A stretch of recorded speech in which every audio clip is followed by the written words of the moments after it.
வணக்கம்.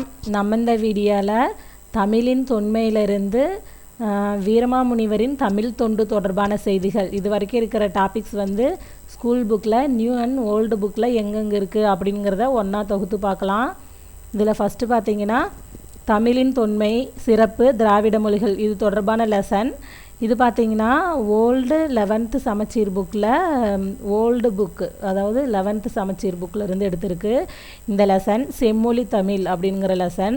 இதில் பார்த்திங்கன்னா எளிதில் பேசவும் எளிதில் பாடல் இயற்றவும் இயற்கையாக அமைந்தது தென்மொழியாகிய தமிழ் ஒன்றே என்று வள்ளலார் அருள்கிறார். உலக மொழிகளில் சிறந்தது தமிழ் மொழியே என அறிஞர்கள் குறிப்பிடுகிறார்கள். இதில் செம்மொழிகள் அப்படின்னா என்னென்ன அப்படின்னு கொடுத்துருக்காங்க. திருந்திய செவ்வியல்புகள் பொருந்திய மொழிகள் செம்மொழிகள் எனப்படும். கிரேக்கம், லத்தீன், சமஸ்கிருதம், சீனம், எபிரேயம், அரபு, ஈப்ரு ஆகியவற்றை செம்மொழிகள் என பட்டியலிடுகிறார் மொழியியல் அறிஞர் ச. அகத்தியலிங்கம். இவற்றுள் கிரேக்கம், லத்தீன், சமஸ்கிருதம் ஆகிய மொழிகள் இன்று பேச்சு வழக்கில் இல்லை. செம்மொழி தமிழின் சிறப்பு. உலகில் இன்று வழங்கும் மொழிகள் தோன்றுவதற்கு முன்பாகவே எண்ணற்ற இலக்கண இலக்கிய வளங்களை கொண்டதாக விளங்கியது தமிழ் மொழி. தொல்காப்பியம், 10 பாட்டு, 8 தொகை, 14 கீழ்கணக்கு, சிலப்பதிகாரம், மணிமேகலை, முத்தொள்ளாயிரம், இறையனார் அகப்பொருள் ஆகிய செவ்வியல் இலக்கியங்கள் தமிழை செம்மொழி என நிலைநாட்டுவதற்கு உரிய சான்றுகளாக திகழ்கின்றன. 14 கீழ்கணக்கில் ஒன்றான திருக்குறளுக்கு இணையான வேறு நூல் உலகில் இல்லை. அதனால்தான் டாக்டர் கிரவுல் தமிழ் மொழி அழகான சித்திர வேலைப்பாடு அமைந்த வெள்ளித்தட்டு, திருக்குறள் அதில் வைக்கப்பட்டுள்ள தங்க ஆப்பிள், தமிழ் என்னை ஈர்த்தது, குறளோ என்னை இழுத்தது என்று மொழிந்து இன்புற்றார். டாக்டர் கிரவுல் என்ன சொல்லியிருக்கிறார்னா, தமிழ் மொழி அப்படிங்கிறது அழகான சித்திர வேலைப்பாடு அமைந்த வெள்ளித்தட்டு, திருக்குறள் அதில் வச்சிருக்க தங்க ஆப்பிள், தமிழ் என்னை ஈர்த்தது, குறளோ என்னை இழுத்தது அப்படின்னு சொல்லியிருக்காரு. தமிழின் பெருந்தன்மைகள். இயல்பாக தோன்றிய தமிழ் மொழியின் உயரிய பண்புகள் தன்மைகள் பற்றி ஒவ்வொரு தமிழனும் அறிந்து கொள்ளுதல் வேண்டும். இதில் தமிழின் தொன்மை என்னன்னா, உலகின் மிக பழமையான நிலப்பகுதி குமரிக்கண்டம். உலகின் மிக பழமையான நிலப்பகுதி குமரிக்கண்டம். அந்நிலப்பகுதி கடல்கோள்களால் மூழ்கிவிட்டது. அத்தொன் நிலத்தில்தான் தமிழ் தோன்றியதென தண்டி அலங்கார மேற்கோள் செய்யுள் கூறுகிறது. ஓங்கல் இடை வந்துயர்ந்தோர் தொலைவிலங்கி ஏங்கொழிநீர் ஞாலத் திருகளற்றும் ஆங்கவற்றுள் மின்னேர் தனியாளி வெங்கதிரோன்றனையாது தன்னேரில்லாத தமிழ். இந்த தண்டி அலங்கார மேற்கோள் என்ன சொல்லுதுன்னா, தமிழை தன்னேர் இல்லாத தமிழ் அப்படின்னு சொல்லியிருக்கு. இதெல்லாம் ப்ரீவியஸ் இயரில் கேட்ட கொஸ்டின் தான். இந்த உலகின் மிக பழமையான நிலப்பகுதி அப்படிங்கிறதும் இந்த தன்னேர் இல்லாத தமிழ் என்று கூறிய நூல் அப்படின்னும் இதெல்லாம் ப்ரீவியஸ் இயரில் கேட்ட கொஸ்டின் தான். நெக்ஸ்ட்டு மென்மை. தமிழ் மெல்லோசை மொழியாய் இருப்பதனாலேயே அஃது உலக முதன்மொழியாய் தோன்றியும் வழக்கொழியாமல் இன்றும் இளமை மாறாமல் கன்னித்தமிழாய் இருந்து வருகின்றது. தமிழை தாய்மொழியாக கொள்ளாதவரும் முயற்சி வருத்தமின்றி எளிதாக அதனை கற்கவும் பேசவும் இயல்கின்றது. எக்காலத்தும் உள்ளத்தில் எழக்கூடிய கருத்துக்களை எல்லாம் தெரிவிக்கத்தக்க சொற்களை கொண்டதாக தமிழ் மொழி விளங்குகின்றது. தாய்மை. பெற்றோரை குறிக்கும் அம்மை அப்பன் எனும் நாஞ்சில் நாட்டு தமிழ் சொற்கள் வடமொழி உட்பட உலக பெருமொழிகள் பலவற்றிலும் வடிவு திரிந்து வழங்கி வருகின்றன. தமிழ் சொல் இல்லாத உலக பெருமொழி யாதொன்றும் இல்லை என்பது மறுக்க முடியாத உண்மை. தூய்மை. தமிழில் வழங்கிய ஆயிரக்கணக்கான பேச்சு வழக்கு சொற்களும் நூல் வழக்கு சொற்களும் கால வெள்ளத்தில் மறைந்து போயின. எஞ்சியுள்ள பழஞ்சொற்களை கொண்டும் தேவைக்கேற்ப புது சொற்களை புனைந்தும் பிறமொழி துணையின்றி தமிழால் தனித்து இயங்க இயலும். இவ்வுண்மையை அறிந்தே தமிழ் பிறமொழி துணையின்றி தனித்து இயங்குவது மட்டுமின்றி தலைத்தோங்கவும் செய்யும் என்று கூறினார் கால்டுவெல். தமிழ் பிறமொழி துணையின்றி தனித்து இயங்குவது மட்டுமின்றி தலைத்தோங்கவும் செய்யும் என்று கூறியவர் கால்டுவெல். இதுவும் ப்ரீவியஸ் இயர் கொஸ்டின் தான். நெக்ஸ்ட்டு செம்மை. மக்களுக்கு ஒழுக்க வரம்பு தேவையானது போலவே மொழிக்கு இலக்கண வரம்பும் சொற்களுக்கு திருந்திய வடிவமும் இன்றியமையாதன. இவற்றை தமிழில் உள்ளது போல் வேறு எம்மொழியிலும் காண இயலாது. அதனாலேயே தமிழ் செந்தமிழ் எனப்பட்டது. மும்மை. முதற்சங்கத்திலிருந்தே இசையும் நாடகமும் இயற்றமிழோடு இணைந்து முத்தமிழ் என வழங்கி வரலாயிற்று. முதலிரு சங்கத்திலும் வழங்கிய இலக்கண நூல்கள் முத்தமிழ் பற்றியனவாகவே இருந்தன. இயற்கை வளர்ச்சி. எல்லா சொல்லும் பொருள் குறித்தனவே என்பது தொல்காப்பிய நூற்பா. எல்லா சொல்லும் பொருள் குறித்தனவே என்பது தொல்காப்பிய நூற்பா. தமிழில் இடுகுறி பெயர்கள் மிகவும் குறைவு. ஒருமை பன்மை எனும் இருவகை எண் மட்டுமே தமிழில் உண்டு. ஆனால் வடமொழியில் ஒருமை இருமை பன்மை என மூவகை எண் உள்ளன. தமிழில் உயிர்களுக்கு மட்டுமே பால் வேறுபாடு உண்டு, பொருள்களுக்கு பால் வேறுபாடு இல்லை. ஆனால் பிற மொழிகளில் இத்தகைய பகுப்பு முறை இல்லை. இலக்கண நிறைவு. எல்லா மொழிகளும் எழுத்துக்கும் சொல்லுக்கும் இலக்கணம் கூறும். ஆனால் தமிழ் அவற்றுடன் சேர்த்து வாழ்வியலுக்கான பொருள் இலக்கணத்தையும் கூறுகிறது. அதனையும் அகம் புறம் என இருவகையாக பகுத்துள்ளது. பொருள் இலக்கணத்தை பார்த்தீங்கன்னா அகம் புறம் என இருவகையாக பகுத்துள்ளது. நெக்ஸ்ட்டு செய்யுள் சிறப்பு. பண்டை தமிழ் இலக்கியங்களும் இலக்கணங்களும் செய்யுள் வடிவிலேயே இருந்தன. கலிப்பா முதலான செய்யுள் வகைகள் வேறு எம்மொழியிலும் இல்லை. கலிப்பா முதலான செய்யுள் வகைகள் வேறு எம்மொழியிலும் இல்லை. நெக்ஸ்ட்டு அணிச்சிறப்பு. புலவர்கள் செய்யுளுக்கு சிறப்பு சேர்க்க உவமை உருவகம் முதலிய அணிகளை பயன்படுத்தி பாடல்களை இயற்றியுள்ளனர். நூல் சிறப்பு. ஆயிரக்கணக்கான தமிழ் நூல்கள் இயற்கை சீற்றங்களால் அழிந்து போயின. கிடைத்தனவற்றுள் சங்ககால நூல்கள் தமிழர்தம் மொழியையும் பண்பாட்டையும் விளக்குவனவாக திகழ்கின்றன. இத்தகைய விழுமியம் வியத்தகு பண்பாடுகளையும் நூல்களையும் கொண்டது தமிழ் மொழி. அத்தகைய உயர்தனி செம்மொழியாம் தமிழ் மொழியை உணர்ந்து கற்று போற்றி காப்போம். இதில் புக் பேக் கொஸ்டின் பார்த்தீங்கன்னா, உலகில் மிக பழமையான நிலப்பகுதி குமரிக்கண்டம்.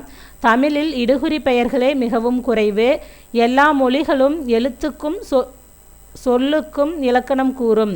எல்லா மொழிகளும் பார்த்தீங்கன்னா எழுத்துக்கும் சொல்லுக்கும் இலக்கணம் கூறும். ஆனால் தமிழ் பார்த்தீங்கன்னா பொருள் இலக்கணத்தையும் சேர்த்து சொல்லுது அப்படின்னு கொடுத்துருப்பாங்க. புலவர்கள் செய்யுளுக்கு சிறப்பு சேர்க்க உவமை உருவகம் பயன்படுத்தி அழகு சேர்த்தனர். உலக மொழிகளில் சிறந்து விளங்குவது தமிழ் மொழி. அம்மையப்பன் எனும் சொல் வழங்கும் நாடு நாஞ்சில் நாடு. வாழ்வியலுக்கு இலக்கணம் கூறும் மொழி தமிழ் மொழி. நெக்ஸ்ட் லெசன் திராவிட மொழிகள். இந்த லெசன் பார்த்தீங்கன்னா 9th ஸ்டாண்டர்ட் ஓல்டு சமச்சீர் புக்கிலிருந்து எடுத்தது. உலகம் தோன்றிய நாள் முதல் இன்று வரை வியத்தகு படைப்புகளும் கண்டுபிடிப்புகளும் நிகழ்ந்த வண்ணம் உள்ளன. ஆயினும் கண்ணால் காண முடியாத நிலையான வடிவத்தை தரவியலாத காற்றினால் ஏற்படும் ஓசையை ஒலியாக்கி அதற்கு வரி வடிவம் தந்து மொழியாக நிலைபெறச் செய்த மனிதனின் செயலுக்கு இணையான படைப்போ கண்டுபிடிப்போ இந்நாள் வரை தோன்றவில்லை என்பதே உண்மை. மொழியும் மொழி குடும்பங்களும். இதில் பார்த்தீங்கன்னா, தனக்கென தனிச்சிறப்பும் பல மொழிகள் தோன்றி வளர அடிப்படையாகவும் உள்ள மொழியே மூலமொழி. அதிலிருந்து தோன்றி வளர்ந்த மொழிகள் கிளை மொழிகள். இப்போ மூலமொழினா தனக்கான தனி சிறப்பும் பல மொழிகள் அதிலிருந்து தோன்றி வளர்க்கும் அடிப்படையாக இருக்கிறது தான் மூலமொழி.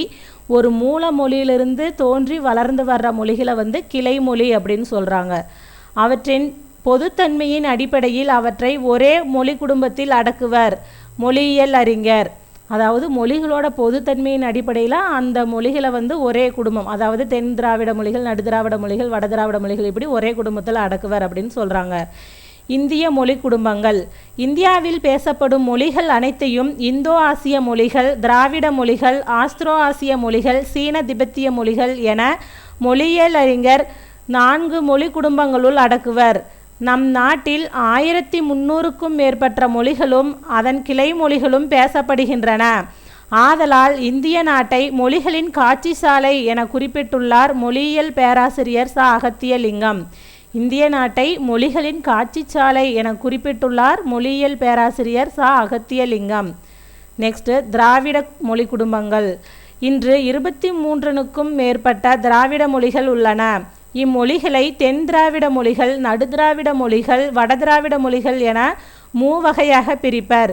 இவற்றுள் தமிழ், தெலுங்கு, மலையாளம், கன்னடம் ஆகிய 4ம் திராவிட பெருமொழிகள் எனப்படும். திராவிட பெருமொழிகள்னா தமிழ், தெலுங்கு, மலையாளம், கன்னடம்.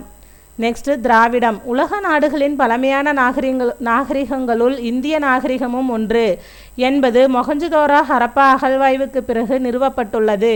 கிமு 3000 ஆண்டுகளுக்கு முன்னரே பறந்து விரிந்திருந்த இந்திய நாகரிகம் உலக நாகரிகங்கள் அனைத்துக்கும் தாயாகவும் வழிகாட்டியாகவும் விளங்கி இருக்கிறது. இவ்வாறு இந்தியா முழுவதும் பறந்து விரிந்திருந்த அப்பழம்பெரும் நாகரிகத்தையே திராவிட நாகரிகம் என அறிஞர் கருதுகின்றனர்.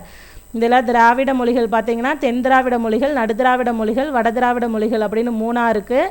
இதில் தென் திராவிட மொழிகள் என்னென்னா தமிழ், மலையாளம், கன்னடம், குடகு, துளு, தோடா, கோத்தா, கொரகா, இருளா. நடுதிராவிட மொழிகள் தெலுங்கு, கோண்டி, கோயா, கூயி, கூவி, கோலமி, பர்ஜி, கதபா, கோண்டா, நாய்க்கி, பெங்கோ, முண்டா. வடதிராவிட மொழிகள் குரூக், மால்தோ, பிராகுய். திராவிடர் பேசிய மொழியே திராவிட மொழியாகும். திராவிடம் எனும் சொல் திராவிட நாடு எனும் பொருளை தருவது. திராவிட மொழிகள், திராவிட இனம், திராவிட நாகரிகம் எனும் சொற்தொடர்களுள் திராவிடம் எனும் சொல் பெயரடியாக வந்துள்ளது என கால்டுவெல் தமது திராவிட மொழிகளின் ஒப்பிலக்கணம் எனும் நூலில் குறிப்பிட்டுள்ளார். குமரிலப்பட்டர் திராவிடம் எனும் சொல்லை முதலில் உருவாக்கினார். கால்டுவெல் அதனை பயன்பாட்டுக்கு கொண்டு வந்தார். இந்த ரெண்டுமே கேட்ட கொஸ்டின், இந்த ரெண்டுமே கேட்டிருக்காங்க. குமரிலப்பட்டர் திராவிடம் எனும் சொல்லை முதலில் உருவாக்கினார், அதை பயன்பாட்டுக்கு கொண்டு வந்தது கால்டுவெல். மொழியியல் அறிஞர் தொடக்க காலத்தில் தமிழையும் அதன் கிளை மொழிகளான மலையாளம், தெலுங்கு, கன்னடம் ஆகிய தென்னிந்திய மொழிகளையும் தமிழியன் அல்லது தமிழிக் என்று வழங்கினர். மொழியியல் அறிஞர் தொடக்க காலத்தில் தமிழையும் அதன் கிளை மொழிகளான மலையாளம், தெலுங்கு, கன்னடம் ஆகிய தென்னிந்திய மொழிகளையும் தமிழியன் அல்லது தமிழிக் என்று வழங்கினர். அவற்றுள் தமிழ் மிகுந்த சிறப்பும் பழமையும் வாய்ந்தது. எனினும் பல திராவிட மொழிகளுள் தமிழையும் ஒன்றாக கொண்டனர். ஆகவே இவ்வின மொழிகள் அனைத்தையும் இணைத்து திராவிட எனும் சொல்லை தாம் கையாண்டதாக கால்டுவெல் கூறியுள்ளார். திராவிட மொழிகளுள் தமிழுக்குரிய இடம். திராவிட எனும் சொல்லே தமிழ் எனும் சொல்லிலிருந்து உருவானது. தமிழ், திரமிழ, திரவிட, திராவிட என உருவாயிற்று என கூறுகிறார் மொழியியல் அறிஞர் ஈராஸ் பாரதியார். தமிழ் அப்படிங்கிற சொல்லிலிருந்து தான் திராவிட அப்படிங்கிற சொல்லே உருவாயிருக்கு அப்படின்னு சொன்னவர் யாருன்னா ஈராஸ் பாரதியார். என்னன்னு சொல்கிறாருன்னா தமிழ், திரமிழ, திரவிட, திராவிட என உருவாயிற்று என கூறுகிறார் மொழியியல் அறிஞர் ஈராஸ் பாதிரியார். திராவிட மொழி என்றாலே தாய்மொழியையே குறிக்கும். திராவிட மொழிகளுள் மிகவும் தொன்மையான பண்பட்ட மொழி தமிழே. திராவிட மொழிகளுள் மூல திராவிட மொழியின் வடிவத்தையும் மொழிக்கூறுகளையும் வேர்களையும் பெருமளவில் கொண்டுள்ள மொழி தமிழே. இத்தகைய தொன்மை சிறப்பும் தலைமை சிறப்புமே தமிழை இன்று உயர்தனி செம்மொழியாய் உயர்ந்து நிற்க செய்துள்ளது. தொன்மை சிறப்பு. கடல் கொண்ட குமரிக்கண்டத்தில் தமிழ்மொழி தோற்றம் பெற்றிருத்தல் வேண்டும் என ஒரு பிரிவினரும், மத்திய தரைக்கடல் பகுதியிலிருந்து திராவிட இனமும் அவர்தம் மொழியும் இந்தியாவுக்கு வந்திருத்தல் வேண்டும் என மற்றொரு பிரிவினரும் கருதுகின்றனர். ஆரியர் வருகைக்கு முன்னரே தமிழ்மொழி வழங்கி வருவதாக வரலாற்றறிஞர்கள் குறிப்பிடுகிறார்கள். தமிழ் மொழியில் இன்று நமக்கு கிடைத்துள்ள நூல்களுள் மிக பழமையான நூல் தொல்காப்பியம். இந்நூல் ஓர் இலக்கண நூலாக திகழ்வதனால் இந்நூலுக்கு முன்பே பல இலக்கிய நூல்கள் இருந்திருத்தல் வேண்டும் என்பது தெளிவு. தலைமை சிறப்பு. திராவிட மொழிகள் அனைத்துக்கும் மூலமான மொழியை முன்னை திராவிட மொழி, மூல திராவிட மொழி, தொன்மை திராவிட மொழி என பல்வேறு சொற்களால் குறிப்பர். அம்மூல மொழியே தமிழ்மொழி. ஏனைய திராவிட மொழிகள் தமிழிலிருந்து தோன்றி வளர்ந்தவை என்பது. அம்மூல மொழியே தமிழ்மொழி. ஏனைய திராவிட மொழிகள் தமிழிலிருந்து தோன்றி வளர்ந்தவை. 80 விழுக்காடு அளவுக்கு திராவிட மொழி கூறுகளை கொண்டுள்ள ஒரே திராவிட மொழி தமிழ். 80 விழுக்காடு அளவுக்கு திராவிட மொழி கூறுகளை கொண்டுள்ள ஒரே திராவிட மொழி தமிழ். இத்தகைய தலைமை சிறப்புக்குரிய மொழி தமிழ், நம் தமிழ் மொழி. செவ்வியல் சிறப்பு. தொன்மை, தனித்தன்மை, மொழிகளின் தாய், சொல் வளம், இலக்கிய இலக்கண வளம், சிந்தனை வளம், கலை வளம், பண்பாட்டு வளம் இவற்றுடன் பண்பாட்டு மொழியாக விளங்கும் தன்மையை பெற்ற மொழியே செவ்வியல் மொழி எனப்படும். இவையே மொழிக்கான கூறுகளாகவும் கருதப்படுகின்றன. மேற்கண்டவற்றை அளவுகோல்களாக கொண்டு நோக்கும்போது செவ்வியல் மொழியாக ஒளிர்வது நமது தாய்மொழியாம் தமிழே. தமிழின் சிறப்பை நிலைக்கச் செய்வதும் மேலும் வளரச் செய்வதும் தமிழராகிய நமது கடமையாகும். இதனை உணர்ந்து தமிழின் சீரிழமையை காக்க என்றும் பாடுபடுவோம். இதில் புக் பேக் கொஸ்டின் என்னென்னா, மொழிகள் பல தோன்றி வளர அடிப்படையான மொழியை மூல மொழி என்பர். அதிலிருந்து வளர்ந்து வர்ற மொழிகளை கிளை மொழின்னு சொல்லுவாங்க. அடிப்படையான மொழி மூலமொழி. இந்தியாவை மொழிகளின் காட்சி சாலை என குறிப்பிட்டவர் சா. அகத்தியலிங்கம். ஒரு மொழியிலிருந்து தோன்றி வளரும் மொழியை கிளைமொழி என்பர். திராவிட மொழிகளின் ஒப்பிலக்கணம் எனும் நூலை எழுதியவர் கால்டுவெல். தமிழ் மொழியிலுள்ள மிக பழமையான நூல் தொல்காப்பியம். நெக்ஸ்ட் உயர்தனி செம்மொழி அப்படிங்கிற லெசன். இந்த லெசன் பார்த்திங்கன்னா 10th ஓல்டு சமச்சீர் புக்கு 10th எடுத்தது. வீறுநடை செம்மொழி தமிழ்மொழி உலகம் வேரூன்றிய நாள் முதல் உயிர்மொழி என்று தமிழின் பெருமையை பறைசாற்றுவார் பாவலரேறு பெருஞ்சித்திரனார். வீருடை இதுவும் கேட்டிருக்காங்க கொஸ்டினில். வீருடை செம்மொழி தமிழ்மொழி உலகம் வேரூன்றிய நாள் முதல் உயிர்மொழி என்று தமிழின் பெருமையை பறைசாற்றுவார் பாவலரேறு பெருஞ்சித்திரனார்.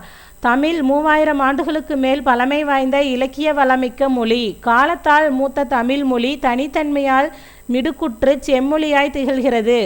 திருந்திய பண்பும் சீர்த்த நாகரிகமும் பொருந்திய தூய்மொழி தமிழ் செம்மொழியாம் என்று பரிதிமாற் கலைஞர் செம்மொழிக்கு இலக்கணம் வகுத்துள்ளார். தொன்மை முதன்மை நுண்மை திண்மை எண்மை ஒண்மை இனிமை தனிமை இளமை வளமை தாய்மை தூய்மை மும்மை செம்மை இயன்மை வியன்மை என வரும் 16 செவ்வியல் தன்மைகளை கொண்டது செம்மொழி, அதுவே நம்மொழி என்பார் பாவனார். இந்த மாதிரி இந்த 16 செவ்வியல் தன்மைகளை கொண்டது செம்மொழி, அதுவே நம்மொழி என்பார் பாவனார். இதுவும் கொஸ்டினில் கேட்டது தான். தமிழை 16 செவ்வியல் தன்மைகள் கொண்ட செம்மொழி என்று கூறியவர் யார் அப்படின்னா தேவநேய பாவனார். நெக்ஸ்ட்டு நிலைத்த மொழி. உலகில் 6000க்கும் மேற்பட்ட மொழிகள் உள்ளன என்பர் மொழிநூலார். இவற்றுள் இலக்கண இலக்கிய வளமுடைய மொழிகள் 3000. இவற்றுள்ளும் 2000 ஆண்டுக்கும் மேற்பட்ட வரலாற்று தொன்மையுடைய மொழிகள் சிலவே. அவை தமிழ், சீனம், சமஸ்கிருதம், லத்தீன், ஈப்ரு, கிரேக்கம் ஆகியன. இவற்றுள் லத்தீன் ஈப்ருவும் வழக்கிலிருந்து போயின. இன்றும் நிலைத்து நிற்கும் மொழிகளுள் நம் தமிழ் மொழியும் ஒன்று. ஒரு மொழி நிலைத்து நிற்பதற்கு அதன் பழமையும் வளமையும் மட்டும் போதா. அம்மொழி பேச்சு மொழியாக, எழுத்து மொழியாக, ஆட்சி மொழியாக, நீதிமன்ற மொழியாக, பயிற்று மொழியாக நிலை பெற்றிடல் வேண்டும். இலக்கிய வளம், இலக்கண அரண், மிகுந்த சொல் வரலாற்று பின்னணி, தனித்தியங்கும் மாண்பு, காலத்திற்கேற்ற புதுமை என பல வகைகளிலும் சிறப்பு பெற்றிருத்தல் வேண்டும். தமிழ் மொழிக்கு இவை அனைத்தும் பொருந்தும். செம்மொழி தகுதிப்பாடுகள். தொன்மை, பிறமொழி தாக்கமின்மை, தாய்மை, தனித்தன்மை, இலக்கிய வளம், இலக்கணச் சிறப்பு, பொதுமை பண்பு, நடுவுநிலைமை, பண்பாடு, கலை பட்டறிவு வெளிப்பாடு, உயர் சிந்தனை, கலை இலக்கிய தனித்தன்மை வெளிப்பாடு, மொழி கோட்பாடு என 11 தகுதி கோட்பாடுகளை அறிவியல் தமிழர் முஸ்தபாவும் மொழி வல்லுநர்களும் வரையறுத்துள்ளனர்.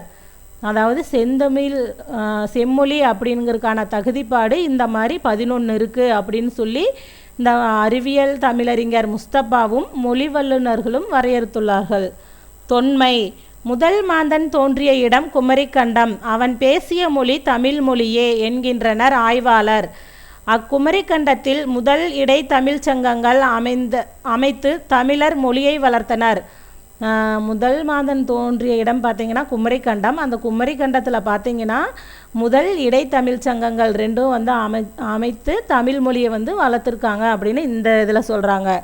இந்நிலப்பகுதி கடற்கோள்களால் கொல்லப்பட்டதால் தமிழ் சான்றோரால் 3வது தமிழ் சங்கம் இன்றைய மதுரையில் தோற்றுவிக்கப்பட்டது. 3வது தமிழ் சங்கம் இன்றைய மதுரையில் தோற்றுவிக்கப்பட்டது. இது 3000 ஆண்டுகளுக்கு முன் நிகழ்ந்தது என்பர். உலகம் தோன்றிய போதே தோன்றிய தமிழை அதன் தொன்மை கருதி என்றுமுல தென்தமிழ் என்பார் கம்பர். இதுவும் ப்ரீவியஸ் கொஸ்டின் தான். என்றுமுல தென்தமிழ் என்பார் கம்பர். பிறமொழி தாக்கமின்மை. காலச்சூழலே மொழி கலப்பினை ஏற்படுத்துகிறது. ஆங்கிலத்தில் எண்ணற்ற பிறமொழி சொற்கள் கலந்துள்ளன. வடமொழியிலும் தமிழ், பிராகிருதம், பாலிமொழி சொற்கள் கலந்துள்ளன. இவ்வாறே தமிழிலும் பிறமொழி சொற்கள் கலந்துள்ளன. பிறமொழி சொற்களை நீக்கினால் பல மொழிகள் இயங்கா. ஆனால் தமிழ் ஒன்றே பிறமொழி சொற்களை நீக்கினாலும் இனிதின் இயங்க வல்லது. மிகுதியான வேர் சொற்களை கொண்ட மொழி தமிழ். அவ்வேர் சொற்களை கொண்டே புத்தம் புது கலை சொற்களை தமிழ் மொழியால் உருவாக்கி கொள்ள இயலும். தாய்மை. தமிழ் மொழியானது திராவிட மொழிகளான கன்னடம், தெலுங்கு, மலையாளம், துளுவம் முதலிய மொழிகளுக்கு தாய்மொழியாக திகழ்கிறது. அது பிராகுயி முதலான வடபுல மொழிகளுக்கும் தாய்மொழியாக விளங்குகிறது என்பார் கால்டுவெல். பிராகுயி முதலான வடமொழி மொழிகளுக்கும் தாய்மொழியாக விளங்குவது தமிழ் என்று கூறியவர் அப்படின்னா கால்டுவெல். இதுவும் ப்ரீவியஸ் இயர் கொஸ்டின் தான். அதாவது இந்த லெசன்ஸ்லாம் இருந்து ப்ரீவியஸ் இயர் கொஸ்டின்ஸ் நிறைய கேட்டிருக்காங்க. 1800 மொழிகளுக்கு வேர் சொற்களும் 180 மொழிகளுக்கு உறவு பெயர்களையும் தந்துள்ளது தமிழ். தமிழ் பார்த்திங்கன்னா 1800 மொழிகளுக்கு வேர் சொற்களையும் 180 மொழிகளுக்கு உறவு பெயர்களையும் தந்துள்ளது தமிழ். ஆதலால் உலக மொழிகளுக்கெல்லாம் தாய்மொழியாக திகழ்கிறது தமிழ் என்பது பெருமைக்குரிய ஒன்று. நெக்ஸ்ட், தனித்தன்மை. இயல், இசை, நாடகம் என்னும் முப்பெரும் பிரிவுகளை கொண்டது தமிழ். தமிழர் அகம் புறம் என வாழ்வியலுக்கு இலக்கணம் வகுத்தனர். திருக்குறள் மாந்தர் இனத்திற்கே வாழ்வியல் நெறிமுறைகளை வகுத்தளித்தது. உலகில் பேசப்படும் மொழிகளுள் தமிழின் பழமையையோ அதன் பெருமையையோ எம்மொழியையும் நெருங்கவியலாது. தமிழ் மொழி இரவா இலக்கிய இலக்கண வளங்கொண்டு தனக்கென தனி நோக்கும் போக்கும் கொண்டுள்ளது. இவை யாவும் தமிழ் மொழியின் தனித்தன்மைகளே. இலக்கிய வளம், இலக்கண சிறப்பு. உலக இலக்கியங்களுள் முதன்மை பெற்றுள்ளவை சங்க இலக்கியங்கள். உலக இலக்கியங்களுள் முதன்மை பெற்றுள்ளவை சங்க இலக்கியங்கள். இவற்றின் மொத்த அடிகள் 26,350. சங்க இலக்கியத்தோட மொத்த அடிகள் பார்த்திங்கன்னா 26,350. அக்காலத்தே இவ்வளவிற்கு விரிவாக உருவாக்கப்பட்ட இலக்கியங்கள் உலகில் வேறு எம்மொழியிலும் இல்லை என்பது உலக இலக்கியங்களை ஆய்ந்த கமில்ஸ் வல்லபில் எனும் செக்கு நாட்டு மொழியியல் அறிஞரின் முடிவு. சங்க இலக்கியத்தில் பார்த்தீங்கன்னா மொத்த அடிகள் 26,350. இதுவும் ப்ரீவியஸ் இயர் கொஸ்டின் தான். மார்க்ஸ் முல்லர் எனும் மொழி நூலறிஞரே தமிழை மிகவும் பண்பட்ட மொழி என்றும் அது தனக்கே உரிய இலக்கிய செல்வங்களை பெற்றிருக்கும் மொழி என்றும் பாராட்டியிருக்கின்றார். உலக இலக்கியங்கள் எவற்றிற்கும் இல்லா தனிச்சிறப்பும் சங்க இலக்கியங்களுக்கு உண்டு. அவை தொன்ம கருத்துக்களின் அடிப்படையில் எழுதாமல் மக்கள் வாழ்வியல் நெறிகளை வெளிப்படுத்தின. ஆதலால் சங்க இலக்கியங்களை மக்கள் இலக்கியம் எனலாம். மக்கள் இலக்கியம் அப்படிங்கிறது என்னன்னா சங்க இலக்கியங்கள். தமிழ் மொழியின் இலக்கண அமைப்பானது தனிச்சிறப்புடையது, நுண்ணிய அறிவை உண்டாக்க வல்லது. தமிழ் இலக்கணம் படிக்க படிக்க விருப்பத்தை உண்டாக்குவது என்பார் கெல்லட். இதுவும் ப்ரீவியஸ் கொஸ்டின் தான். தமிழ் இலக்கணம் படிக்க படிக்க விருப்பத்தை உண்டாக்குவது என்று கூறியவர் யாருன்னா கெல்லட். நமக்கு கிடைத்த இலக்கண நூல்களுள் மிக பழமையானது தொல்காப்பியம். இஃது எழுத்து, சொல், பொருள் ஆகிய மூன்றுனுக்கும் இலக்கணம் கூறுகின்றது. தொல்காப்பியரின் ஆசிரியராகிய அகத்தியர் எழுத்து, சொல், பொருள், யாப்பு, அணி ஆகிய 5 இலக்கணங்களையும் எழுதினார். அந்நூலுக்கு அகத்தியம் என்பது பெயர். தொல்காப்பியரின் ஆசிரியர் யாருன்னா அகத்தியர். அவர் பார்த்தீங்கன்னா எழுத்து, சொல், பொருள், யாப்பு, அணி ஆகிய 5 இலக்கணங்களையும் எழுதினார். அந்நூலுக்கு அகத்தியம் என்பது பெயர். அறிவியல் முறையில் அமைந்த இத்தகைய இலக்கண நூல்கள் தோன்ற வேண்டுமென்றால் குறைந்தது 1000 ஆண்டுகளுக்கு முன்பாவது தமிழ் மொழி தோன்றி செம்மை நிலை பெற்றிருக்க வேண்டும். அத்தகைய இலக்கிய இலக்கண வளமுடையது தமிழ் மொழி. பொதுமை பண்பு. தமிழர் தமக்கென வாழா பிறர்க்குரியவர்களாக வாழ்ந்தனர். ஒன்றே குலம் என போற்றினர். தீதும் நன்றும் விளைவது அவரவர் செயலால் என்றுணர்ந்தனர். செம்புல பெயர் நீர் போல அன்புள்ளம் கொண்டனர். இவ்வாறான பொதுமை அறங்களை தமிழ் இலக்கியங்கள் கூறுகின்றன. அவை உலகத்தால் போற்றப்படுகின்றன. நடுவு நிலைமை. சங்க இலக்கியங்கள் இனம், மொழி, மதம் கடந்தவை. இயற்கையோடு இயைந்தவை. உலகத்தார் ஏற்கும் பொது கருத்துக்கள் உடையவை. மக்கள் சிறப்புடன் வாழ ஏற்ற கருத்துக்களை மொழிபவை. பண்பாடு, கலை, பட்டறிவு வெளிப்பாடு. சங்க படைப்புகள் வெறும் கற்பனை படைப்புகள் அல்ல. அவை மனித பட்டறிவின் முழு வெளிப்பாடுகள். அறிவுடன் பொருந்தி வருவன. அறத்தோடு நிலையாய் நிற்பன. அவை பகுத்துண்டு பல்லுயிர் ஓம்புதல், யான் பெற்ற இன்பம் பெருக இவ்வையகம், பிறன்மனை நோக்கா பேராண்மை முதலிய பண்பாட்டு நெறிமுறைகளையும் வெளிப்படுத்துகின்றன. உயர் சிந்தனை. யாதும் ஊரே யாவரும் கேளீர் என உலக மக்களை ஒன்றிணைத்து உறவுகளாக்கிய உயர் சிந்தனை மிக்கது புறநானூறு. அஃது உரிமைக்கு உறவுகோல் ஊன்றுவது. பிறப்புக்கும் எல்லா உயிர்க்கும் என திருக்குறள் உலகுக்கு எடுத்துரைக்கிறது. அது பண்பில்லாதவரை மரம் என பலிக்கிறது. திருக்குறள் பார்த்தீங்கன்னா மக்கள் பண்பில்லாதவரை மரம் அப்படின்னு சொல்லுது. இவையெல்லாம் தமிழ் மொழிக்கே உரிய விழுமிய சிந்தனைகள். கலை, இலக்கிய தனித்தன்மை வெளிப்பாடு. தமிழ் சான்றோர் மொழியை இயல், இசை, நாடகம் என பிரித்து வளமடைய செய்தனர். மேலும் எளிய குடிமகளையும் காப்பிய தலைவர்களாக்கி காப்பியம் படைத்தனர். குடிமக்கள் காப்பியமான சிலப்பதிகாரம் அரசியல் பிழைத்தோர்க்கு அறம் கூற்றாகும் எனும் அறநெறியை உலகாள்வோருக்கு உணர்த்துகிறது. இந்நூல் கூறும் கலைநுட்ப செய்திகள் சங்ககால தமிழர்களின் கலை, இலக்கிய தனித்தன்மைகளுக்கு சான்றுகளாக திகழ்கின்றன. மொழி கோட்பாடு. தொல்காப்பியர் கூறும் எழுத்து பிறப்பு முறைகளும் மொழி நூலாளரையே வியப்பில் ஆழ்த்துகின்றன. தொல்காப்பியர் கூறும் எழுத்து பிறப்பு முறைகள் மொழி நூலாளரையே வியப்பில் ஆழ்த்துகின்றன. இன்றைய மொழியியல் வல்லுநர்கள் பேணி பின்பற்றத்தக்க வழிமுறைகளை தொல்காப்பியம் கூறுகிறது என்பார் முனைவர் எமினோ. இதுவும் ப்ரீவியஸ் கொஸ்டின் தான். இன்றைய மொழியியல் வல்லுநர்கள் பேணி பின்பற்றத்தக்க வழிமுறைகளை தொல்காப்பியம் கூறுகிறது என்றவர் யாருன்னா முனைவர் எமினோ. எக்காலத்திற்கும் பொருந்தும் மொழியியல் கோட்பாடுகளை வகுத்த தமிழர் தம் மொழித்திறம் ஆராயத்தக்கது. ஒரு மொழிக்கு 33 ஒலிகள் இருந்தாலே போதும் என்பர். ஒரு மொழிக்கு 33 ஒலிகள் இருந்தாலே போதும் என்பர். ஆனால் தமிழோ 500 ஒலிகளை கொண்டது. தமிழ் மொழி பார்த்திங்கன்னா 500 ஒலிகளை கொண்டது. இதுவே மனித உணர்வுகள் அனைத்தையும் எண்ணியவாறு வெளிப்படுத்த போதுமானது என்பர் மொழி நூலார். தமிழ் மொழி கால புதுமையை பெறத்தக்க வல்லது, கணினி பயன்பாட்டிற்கும் ஏற்றது. இவ்வாறு செம்மொழிக்கான 11 கோட்பாடுகளும் முற்றிலும் பொருந்துமாறு அமைந்த ஒரே மொழி தமிழ் மொழி. இவ்வருண் சிறப்புமிக்க தமிழை செம்மொழி என அறிவித்தல் வேண்டும் என்ற முயற்சி 1901 தொடங்கி 2004 வரை தொடர்ந்தது. நடுவண் அரசு 2004 அக்டோபரில் தமிழை செம்மொழியாக ஏற்பளித்தது. இதில் புக் பேக் கொஸ்டின். தமிழர் மனித வாழ்வை டேஸ் டேஸ் என பிரித்தனர் அப்படின்னா அகம்புறம். குமரிக்கண்டத்தில் தோன்றிய முதல் மனிதன் பேசிய மொழி தமிழ் மொழி. 2004 டேஸ் திங்களில் தமிழ் மொழியை செம்மொழியாக நடுவண் அரசு அறிவித்தது அக்டோபரில். நெக்ஸ்ட்டு தமிழ் மிகவும் பண்பட்ட மொழி என கூறிய மொழியியல் அறிஞர் மார்க்ஸ் முல்லர். தமிழ் மிகவும் பண்பட்ட மொழி அப்படின்னு சொன்னவர் மார்க்ஸ் முல்லர். 16 செவ்வியல் தன்மைகளை கொண்டது செம்மொழி என கூறியவர் பாவனார். 16 செவ்வியல் தன்மைகளை கொண்டது செம்மொழி அப்படின்னு சொன்னவர் பாவனார். இன்றைய மதுரையில் டேஸ் தமிழ் சங்கம் இருந்தது, 3ஆம் தமிழ் சங்கம். நெக்ஸ்ட்டு நியூ புக்கில் இருந்து இது வளர்தமிழ் அப்படிங்கிற லெசன் பார்த்திங்கன்னா நியூ புக்கில் 6th ஃபஸ்ட்டு டேர்மில் இருந்து எடுத்தது இந்த லெசன்.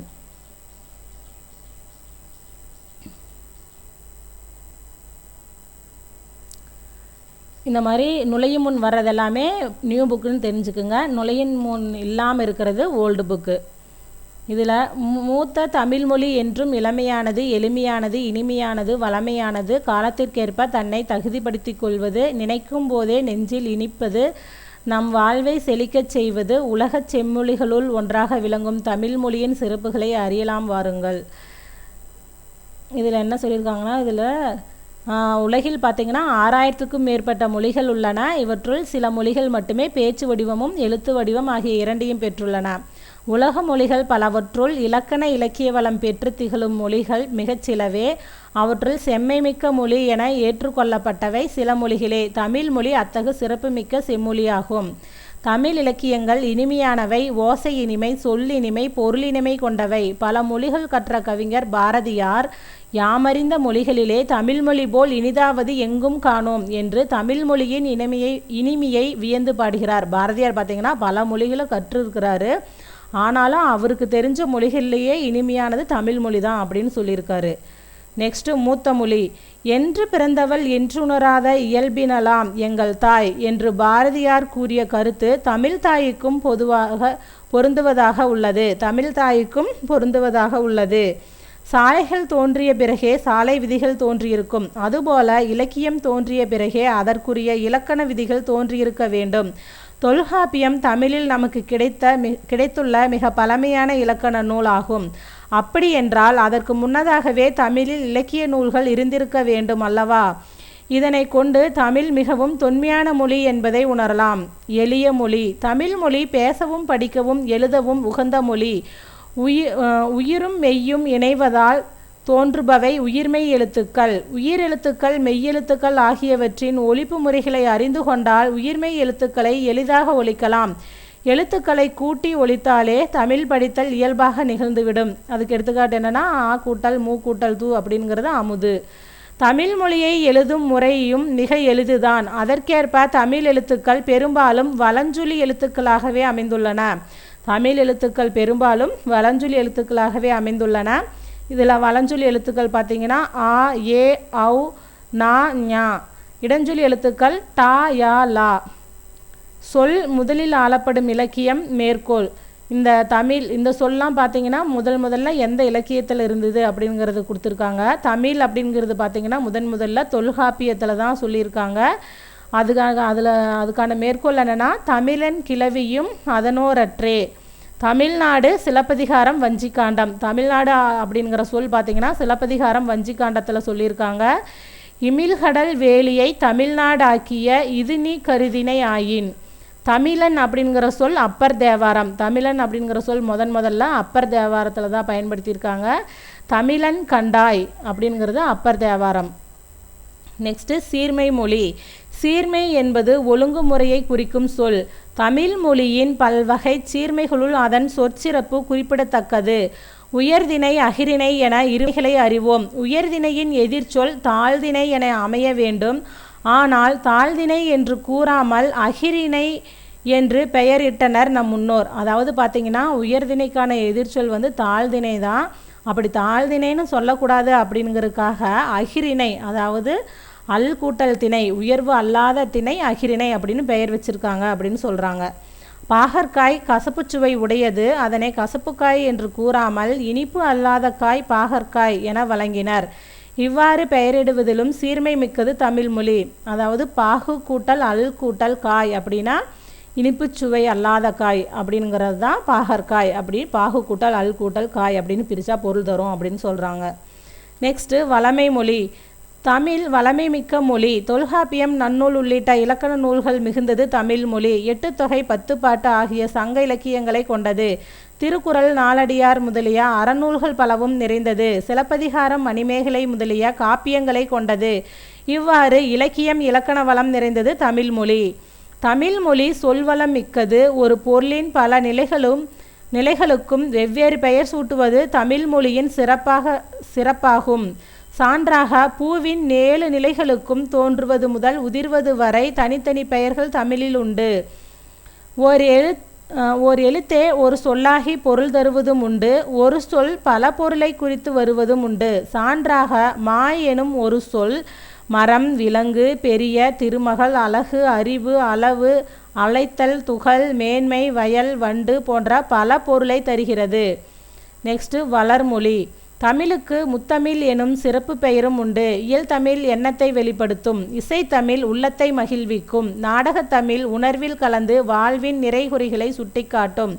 தமிழில் காலந்தோறும் பல வகையான இலக்கிய வடிவங்கள் புதிதாக உருவாகி வருகின்றன.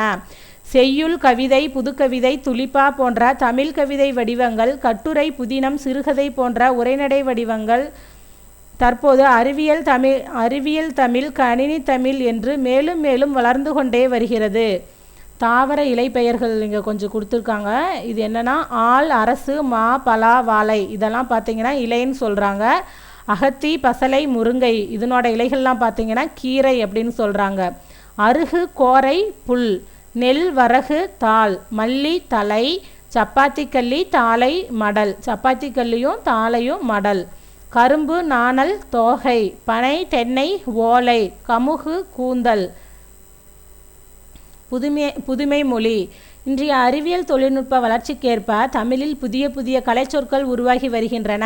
இணையம், முகநூல், புலனம், குரல் தேடல், தேடுபொறி, செயலி, தொடுதிரை முதலிய சொற்களை இதற்கு எடுத்துக்காட்டாக கூறலாம்.